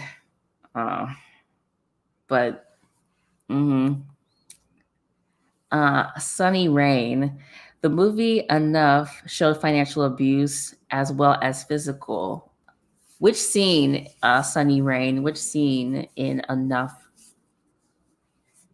Because in Enough, it's Jennifer Lopez, right? That's the one where she was like learning how to like box and stuff. Is that right? I want to make sure I'm thinking about the right one. Selena, Roger, from Zap's death. Not necessarily a horror story, but tragic. True. Actually, Selena is a good one. Speaking of which, I think Enough, and again, oh shit, y'all funny. Yeah, Selena, isn't that why the woman killed her? Let me know if I got that wrong. Let me know if I got that wrong. But isn't that why she killed her? It was over money.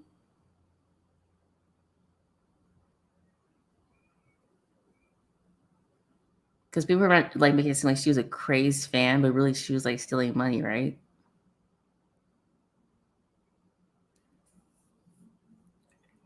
Mr. Gamer. Hi, Sunny Rain. When he cut off her credit cards and access to the bank accounts when she tried to leave him. Oh, yeah. Let me pull that up real quick. I know y'all talking in the chat. I'm going to get to everybody's stuff. Hold up. Let me pull it up. Because we got to have visual references. Okay. This ain't no boring ass, just some bullshit. We got to pull the references. Try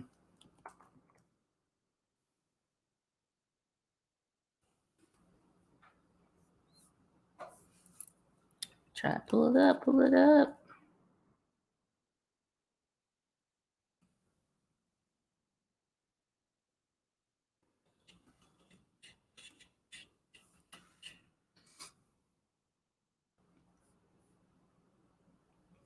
It is Jennifer Lopez. I know it. I knew it. Where's that scene though? I hate it. YouTube, sometimes YouTube be like right on it. Sometimes YouTube be right on it. Other times,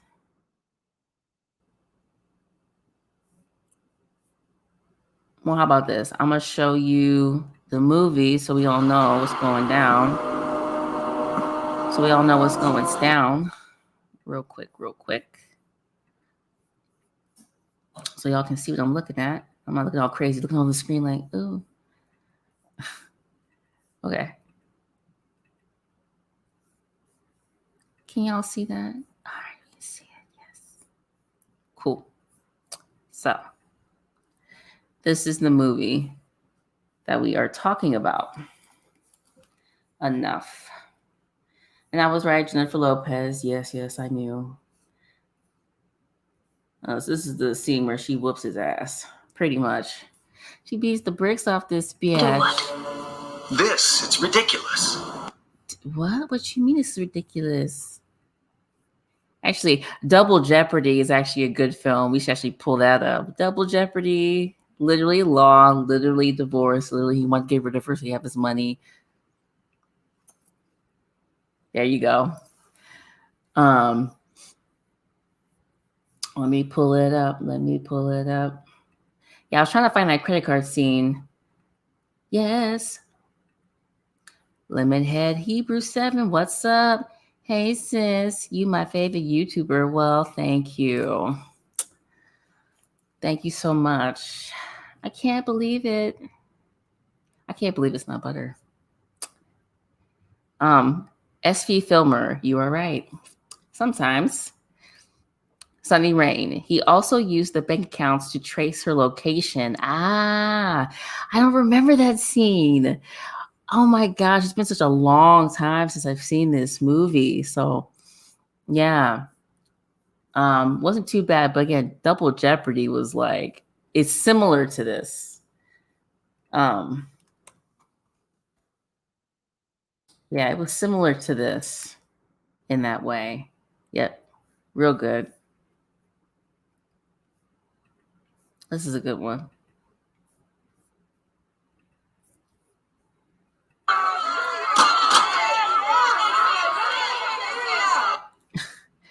Let me see if I can pull up the scene where they're talking about it. And pull the fucking trigger, and there's nothing anybody can do about it. Kind of makes you feel warm and tingly all over, don't it? Yeah, it's a good scene. That's when they're talking about, like, she's like, hey, did you know? Did you know? You can kill this motherfucker.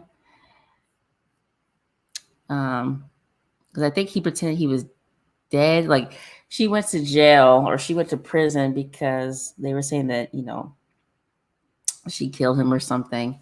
And she didn't. And they found out he's alive. And she's saying, well, they can't get you for murder again because apparently he was already dead. Something like that. Let me know if I'm getting the plot wrong.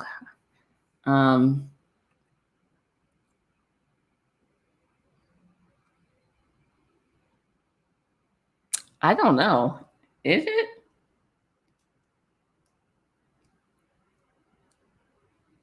I don't know. I have to look that up.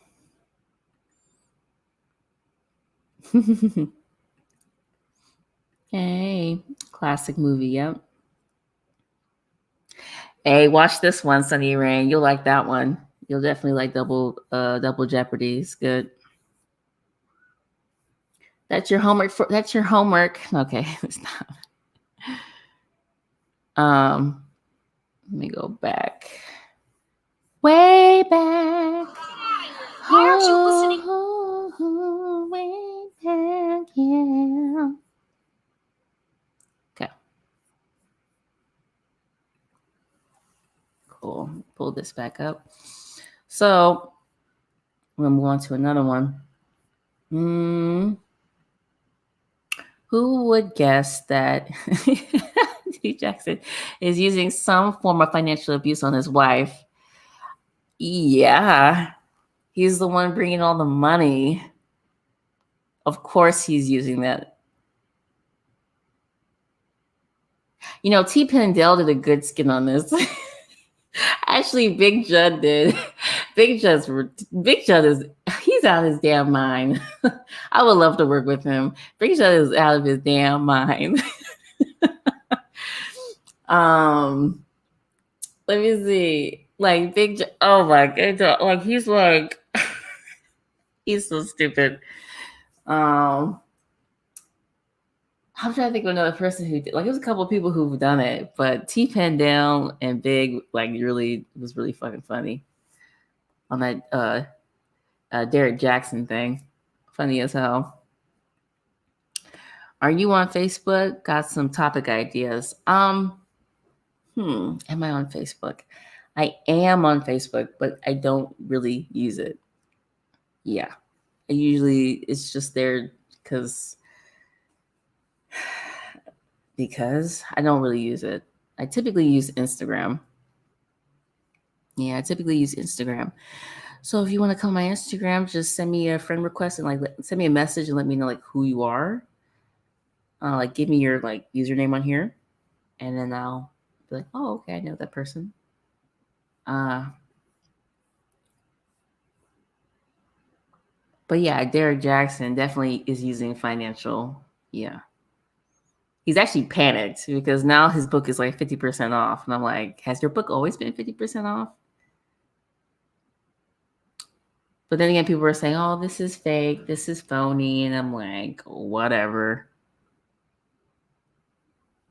If it was fake and it was phony, he wouldn't have deleted the third person video that he deleted. But whatever. I don't know. I just thought that shit was funny. I was just like, this stuff is hilarious. I just love the comedy behind it. I was just like, people are retarded. I can't deal.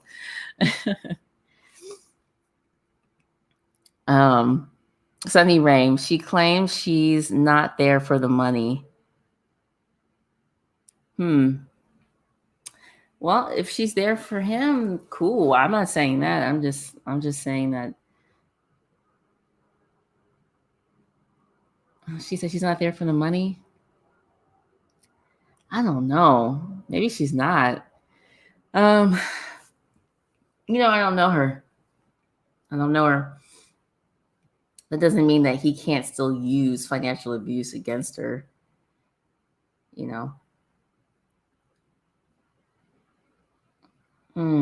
don't know her. I couldn't say. I mean, I've heard some things, but I didn't invest too much time into it to get to know much. I was just thought the whole thing was kind of funny. Again, I just saw the humor behind it. Big and T did an amazing job on the skits. So, Mr. Gamer. Derek was what I expected years ago, and women told me I was jealous. Yeah, he never came off genuine to me. There were some things he was saying, I was like, yeah, that's true, but I always thought but is this like reflection? Yeah, so that's why I always thought it's reflection.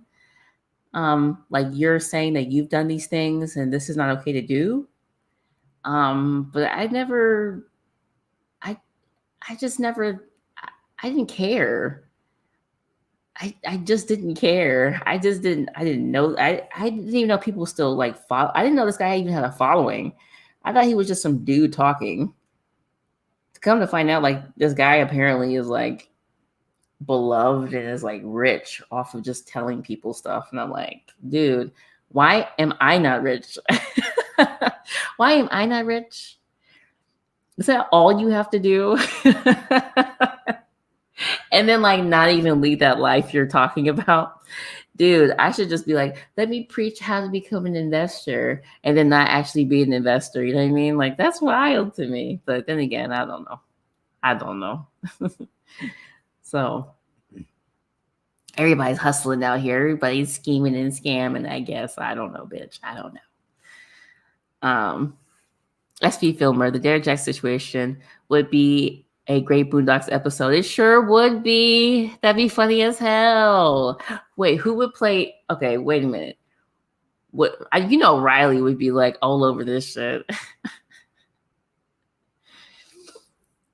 You already know. Sunny Rain said she left that big mansion and slept on a couch in what? I don't know the story. I don't know. But I was told but I was thinking to myself, you still went back to him though. So what's the point of bringing that up? I guess just saying, I don't know. Some people disclose information because they feel like details and nuance matters, because it does.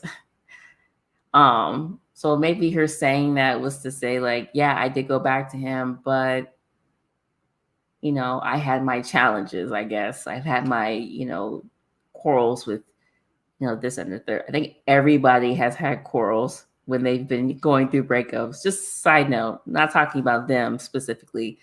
It's just, I think everybody's had quarrels if they ever had been in a relationship and they want to break up, right? And it was invested, like time was invested.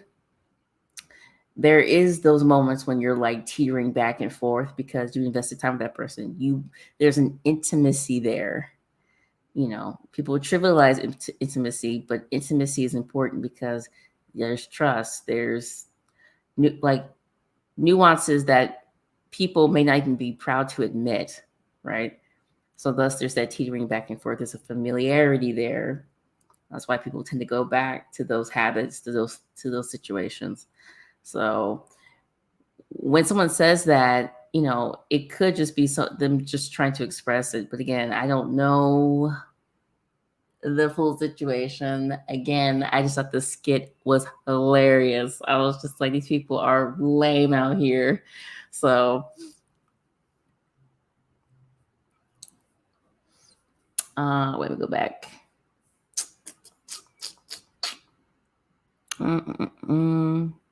Okay.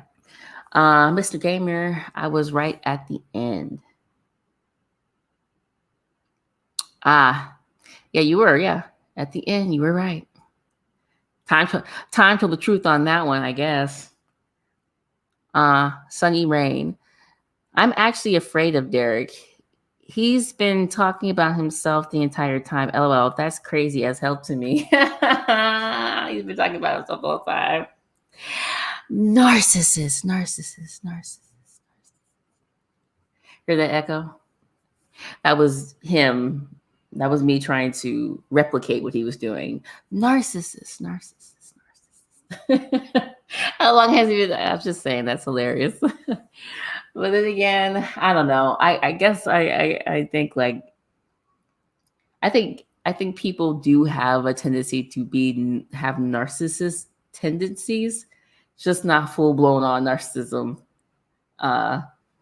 like that. Unless this is like a grand scheme, but honestly, I don't think so, because the boy wouldn't have taken down the video where he's literally talking about the situation in third person. I don't know. Not on Instagram. Well, you can always just send me an email. My email is in the description box. You send me an email for topics, I'll definitely look at them. SP Filmer, at Sunny Rain, did you see the response video he did in third person? I sure did. I watched it a couple times. I was cracking the fuck up. I went back and watched other people's responses to it, and I was dying laughing. I said, people are out of control. Just from a communication standpoint, I thought this whole thing was hilarious. I was just like, there's so many things that are not only funny about this, but also like genius. Like, just the way, just how my brain works watching people communicate. I'm like, this is hilarious on so many levels. But awful, but hilarious. Like, awful if it's real, but hilarious if this is like all bullshit. You know what I mean? Anyway, I hate to say it, but clearly there's nothing to do except for like read books do homework. You know what I mean? Live life. Book of Rhymes, gamer, I agree. Book of Rhymes, you have to butter people up and turn people on. Tell men they are kings in a nice outfit. I'm so done. Y'all are crazy. I'm done. Oh my gosh, gamer. Tiny Ti and Tiny situation. Oh, you know what? I don't know much about it. I haven't really looked too much into it, to be quite honest. I do know that are they in trouble for like trafficking or something? Is that what the situation was, or is that like a lie? I wasn't certain what was going on. I don't know if it was a lie, if it was, something else. I wasn't certain, so I didn't really know. I didn't really know how to respond to it. Sorry, I gotta get my chapstick. My lips a little chapped. You guys excuse me. Boom, found it. Okay. Sunny Rain says to SV Filmer, yes, I was watching in complete awe and fear. Oh my gosh. Y'all crazy. Book the Man. Yep. Not the echo. I'm just saying. Kurt Franklin has his verbal abuse put on display recently. Yes, it was hilarious. Someone made a video out of that too. I said, you know what? Did you see that? He's like, I will bust yo. Okay. Exactly. Verbal abuse. I will bust yo shit. Actually, let me pull that up. Pull that up. Pull that up. Pull that up. Pull that up. Okay.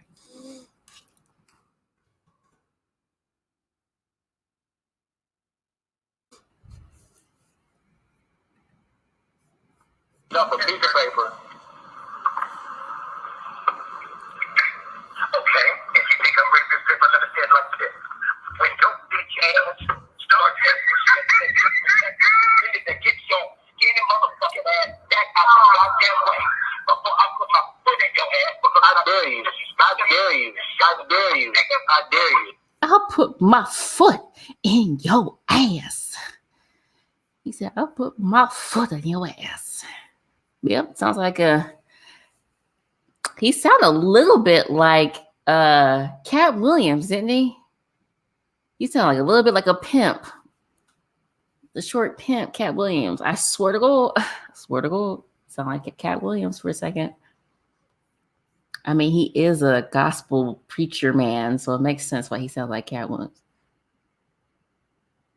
Exactly, about the stomp.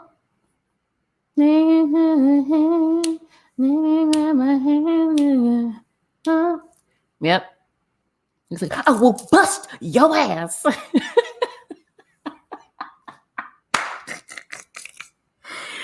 Oh, shit. He's like, and the Lord said, smite thee. Okay, sorry. And it's something that I wish you would. I said, okay, don't play with Kurt. He will get down on that ass. Don't do it. Sunny Rain and Stinky Feet Pete. What? Andre and Love calling him. I thought they were gonna bust. I'm done. But it still doesn't make what he said about him wrong. I'm done. I'm done. I'm done. I'm done. I'm done. I'm done. I'm done. Exactly. Stop. Two sides of the same coin. Let me stop. Sound like Booker T doing a wrestling promo. Sounds like Booker T doing a wrestling promo, son. Fly says he wants to put him on a song now. Listen, I love Plies. Plies is hilarious. I love what Plies does. Everything. Everything Plies does is gold. I got drip for sale. Drip for sale. I got drip for sale. Drip for sale. I love Plies. Plies know what it's about. I'm sorry. Now every time I see Kurt Franklin, first of all, whenever I saw Kurt Franklin, I swear I thought that he was like undercover. Like I always thought that he was a part of the LGBTQ community. Honestly, that's what I thought. But then I saw that white guy on that TV show who lives in the South. Chelsea. They have a TV show, The White Family. And I was like, no. He's definitely a part of the LGBTQ community. And my friends were telling me like, nah, that's just the way that they talk. It's just the culture there. It's just like the very like feminine bourgeoisie like type of nature. And I was just like, is it really? And I was like, well, I'm not from the church community. I'm not from the Southern church community. So they're like, oh, that's just how they talk. That's just how it is. And I'm like, really? That's how it is? I don't want to make assumptions. I just kind of got that vibe. And clearly it's a cultural thing, I guess.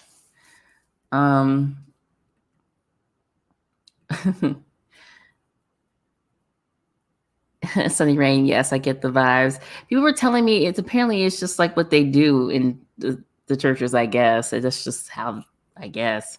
And I was like, really? I didn't know. So do they all wear eyeliner too? I couldn't tell you. I couldn't tell you. But yeah, so I just thought it was funny that, just every time I see Kurt Franklin now, I was thinking like, oh, so your little ass was gonna like bust him up? Okay. All right, Kurt. Oh, bust your ass. Okay, sorry. And he had to jump to get that out too, like I said, Cat Williams style. SV Filmer, are you going to watch Earth, Wind, and Fire and Icy Brothers versus? Oh, when is this? I have to watch this. When is this? Okay. Wait a minute. Now, the reason why I'm excited about this, because first of all, Earth, Wind, and Fire. I love Earth, Wind, and Fire. The Icy Brothers are like legendary. Like, this is a legendary battle. They've done this in Chicago. When I was living in Chicago, they had a battle like this on the radio. It was Earth, Wind, and Fire versus Icy Brothers. And I was like, holy shit.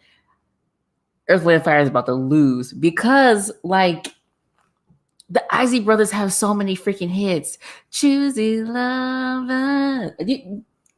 Just off Choosy Lovers. Girl, listen. I'm so glad you chose me. Listen. In between the sheets. Listen. The Isley Brothers have so many hits. I can't even. Okay. I need to know when this is coming on. I'm definitely going to be watching this. I'm definitely going to take my time. April the 4th, I saw it. I got to lock that number in. I got to do it.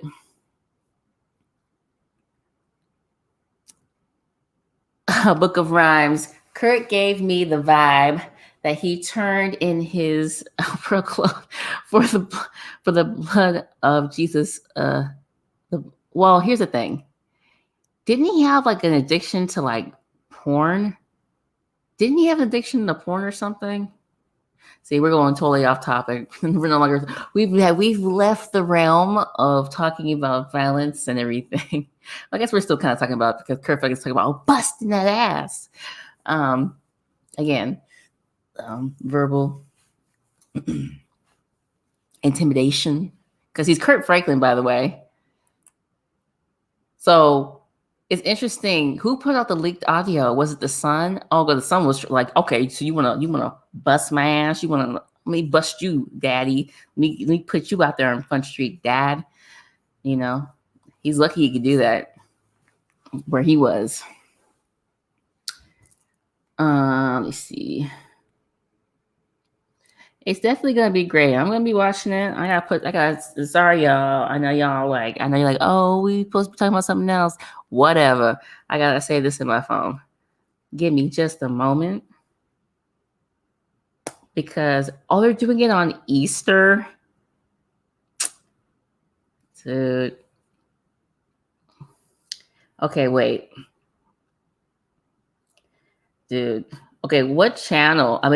What channel? Is it on YouTube or will it be on...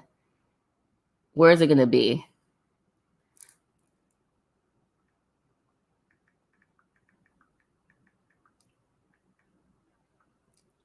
Isley Brothers. I wonder who put this together. I'm definitely watching that shit. They're supposed to have In Vogue too. In Vogue and I think SWV are supposed to go head to head. I'm like, hell yeah, I want to see that one. SWV and In Vogue. That should be cool. I'm going to be there. I'm going to be definitely checking that out. I'll probably watch it on here. I might just watch it on here. Shoot. Book of Rhymes. Can't wait. Sunny Rain. The intro, the Atlantis will always make me blast out of it. Next time. How's my soul? I know that's right. Wallmaker 1982. Can't wait for that. April 4th. Exactly. Shit, I got an exam due the night before. I gotta make sure I get my shit done because I want to make sure I can enjoy that shit. Easter Sunday, right? Yep. I am going to be tipsy singing my heart out. Exactly. Exactly. It's going to be on Instagram? Hell yeah, I'm going to be there. Yes, let me put that on my phone. Hold on.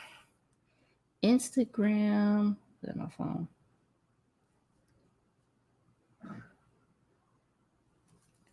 Put that in my phone. Put that in my phone.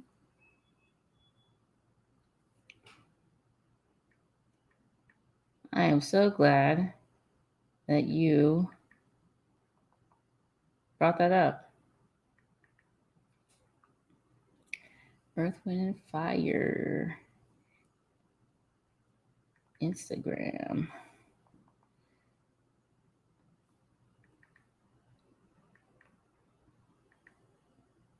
And I gotta send this to a couple of people.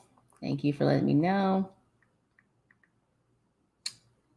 Now back to our regularly scheduled programming. Okay. Let's see where we at. Let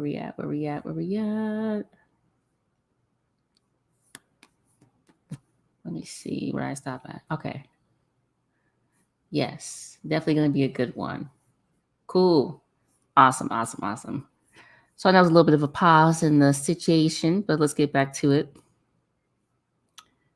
Okay. I think we had one more thing to show. I think it was neglect. Yes. Let's go to that. And then we will finish this out. This was a great show tonight. Let me stop sharing my screen. Let me share out my other screen. I'm glad y'all are enjoying this. Okay. Neglect. So again, neglect occurs when someone has the responsibility to provide care or assistance for an individual, but does not.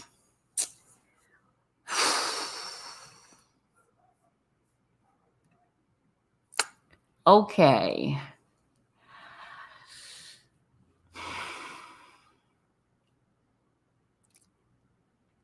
Man, this just makes me think of kids. Like, this makes me think of, so I used to, okay, where I used to live, like, I would see a lot of neglect, obviously. But when I volunteered for this place called CASA, it's an acronym. It means Court Appointed Special Advocates. And I volunteered inside of the office. But you would hear all these stories, terrible stories. And I went to like a training and everything about how to talk to children and psychology of talking to children about the abuses and things like that they go through. Anyway, you see a lot of neglect, a lot of stories about neglect. Again, even though I saw it in my own life, but to hear it happen to other people, it was like very, like, it wasn't scary. It wasn't something that I was like, oh, I was like confused by. It was more, I didn't even realize that people got involved, like people stepped in. When I was a kid, I didn't see those people. Like, I didn't see like the social workers. I didn't see like the court appointed special advocates, people advocating for kids. Didn't see it.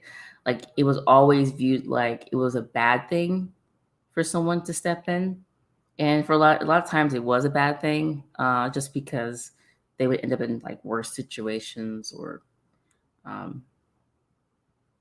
sometimes they go to good foster homes, sometimes they wouldn't. But neglect is interesting. For me, I think one of the most traumatizing things that I had seen was neglect happening to people who had disabilities. Yeah, young kids. I remember I had this neighbor whose daughter had a disability, and she wasn't able to move. She had to like have a special chair, and they would neglect her all the time. Like, whenever we would go outside in our yard, they were like right across the street, she'd always be left outside alone, like for hours. And they were in the house just doing their thing. But they were getting like all this money to take care of this girl, and like the house was all, it was all set up, like, the resource, the ramps, all the things that, she needed, but it was all just to use her for money. They were supposed to be caring for her, and they weren't doing it. That wasn't the first time I ever seen that. That was just something that was like immediately, like always there, always present.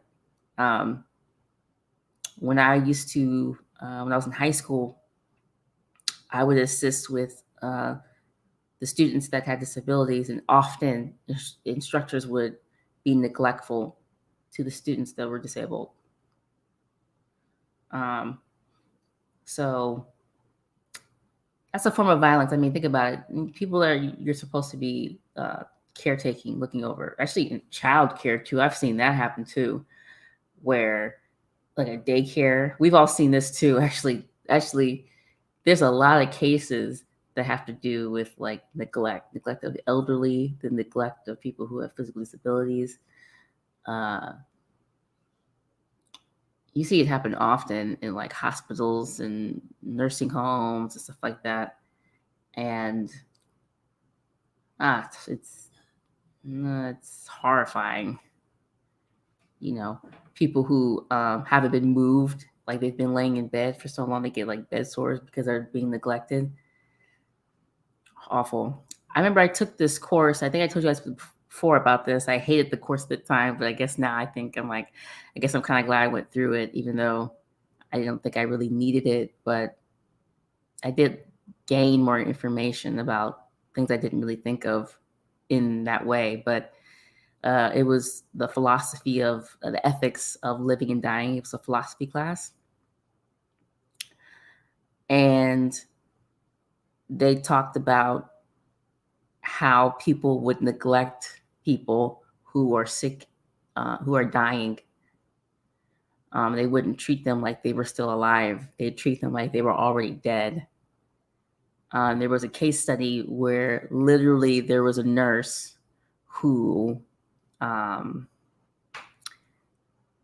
just would not work with the person that she was supposed to because the person was dying. The person was paralyzed. The person couldn't move. And the person didn't want the nurse putting up the metal barriers because the person didn't want to feel like they were in the coffin, like they were dead already. And so she would purposely put them up though, because she didn't want to be there anyway, because it scared her. Like it scared her to see the person just laying there and not being able to move. And so she was crazy. She was psychologically like, I'm gonna just do this. Fuck what you're saying. Like, I don't want to be here. The idea of death scared her so much, even though she's a nurse, scared her so much that she disregarded that person's wishes. And that person was always angry and frightened because, again, they didn't want to feel like they were already dead in the coffin. And then she wouldn't do things. She wouldn't move the person. She wouldn't bathe the person. Because again, there was a fear there. And so thus neglect happened when she was supposed to be taking care of this person. The person wasn't dead. The person was dying. Dying is not you're gone. So, but neglect too comes in not just those forms, but neglect also comes from intimate relationships. Actually, neglect is one of the reasons why people get divorced too. Because in relationships, you're supposed to care and assist each other. Funny how people don't associate care and assistance with a relationship either. People tend to think of that as like somebody who, like a kid, like codependency. Even though we all, like, we're social creatures, we need that caring thing, we need that assistance. People can neglect each other in relationships.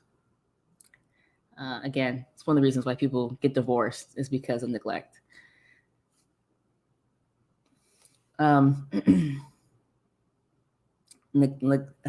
Neglect and negligence, same thing.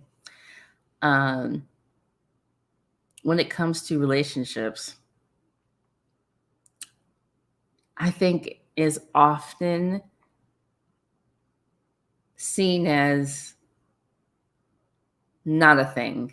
Like it's not taken seriously. A lot of times people view it as like a nuisance. Like, oh, you need attention. Oh, you need me to help you, that kind of thing. They say like a nuisance. Not realizing that relationships require attention, require care. So again, this is why this is a form of abuse. This is why it's considered considered a form of violence to neglect someone that you're supposed to care for. Again, this is why I brought divorce up, because it hits a whole bunch of stuff, and it's a legal thing, which also hits a lot of stuff too. So with that said, for tonight, I conclude my brief topic about violence isn't just physical. I I think this was a very good topic tonight. I think we did a great job in terms of making connections. I love all the interactions we had tonight about this particular topic and making the connections to things that we see every day, right? Movies, our situations with our family members. Some people share their personal stories, which always makes this even better because authentic stuff is always better than something contrived, fake, phony. So the way that this was flowing tonight was perfect because, again, by the help of y'all, throwing out the ideas again, great ideas about Color Purple, a whole bunch of other movies that people brought up, Enough, Selena, the Kurt Franklin situation, the Derek Jackson situation. All of these things tie in well. Let me see what else. Oh, there were so many great topics. Hassan brought up Tyler Perry movies, Color Purple. We talked about religion. So wonderful tonight. And only reason why we did such a great job was because honestly everybody participated and everybody was having some great dialogue. So thank you so much for that. Wallbanger 1987, amazing discussion. Thanks to everybody. That is why. Learned something tonight. Thanks, sister. Keep the faith and stay strong, everyone. Yes. Thank you so much, everyone, for coming tonight. I'll find a better way to kind of how to end the discussions. Like I said, I'm trying to keep them down to 2 hours to like 2 hours and 30 minutes, 3 hours. If we're flowing really good, if discussion gets really juicy, really just depends. Tonight it got really, really great. It was full of layers. I can't wait to look back at this and perfect some more things and add a few things to the discussion. But until then, thank you so much, everybody. You're too kind. You're too kind. Thank you so much for the cash app. SV Filmer, thank you so much. I'm always grateful. Thank you. Thank you. Donations are appreciated. They are not a requirement. I appreciate anything. And I thank you all so much for your time tonight.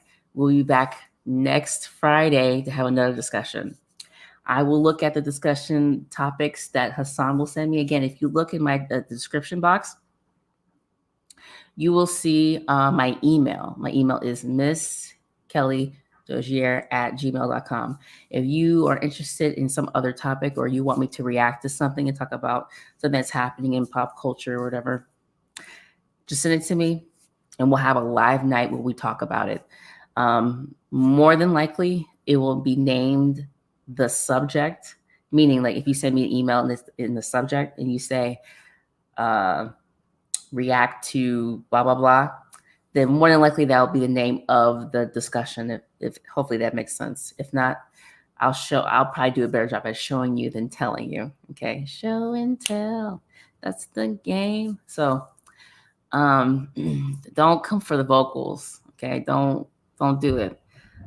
Okay. Like EJ Speaks says. Yes, I love EJ Speaks. She's like, don't come for the vocals. Exactly.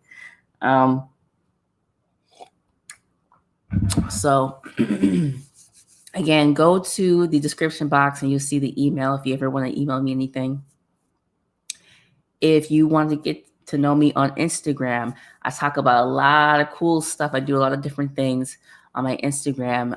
Some people that are on my Instagram kind of got a heads up about some of the stuff I was going to talk about tonight because I tend to do that. I'll give a little snippets here and there of ideas I'm going to talk about or topics I'm going to bring up in future shows. So again, go there and check it out. And if you want to say anything, please go ahead and send me an email. Or you can send me something on Instagram. Just tell me who you are. Like, give me your username on here.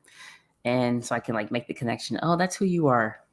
But anyway, thank you so much for coming tonight. I always appreciate everybody. And I will see you next Friday. Peace, everybody, and have a good night and enjoy your weekend.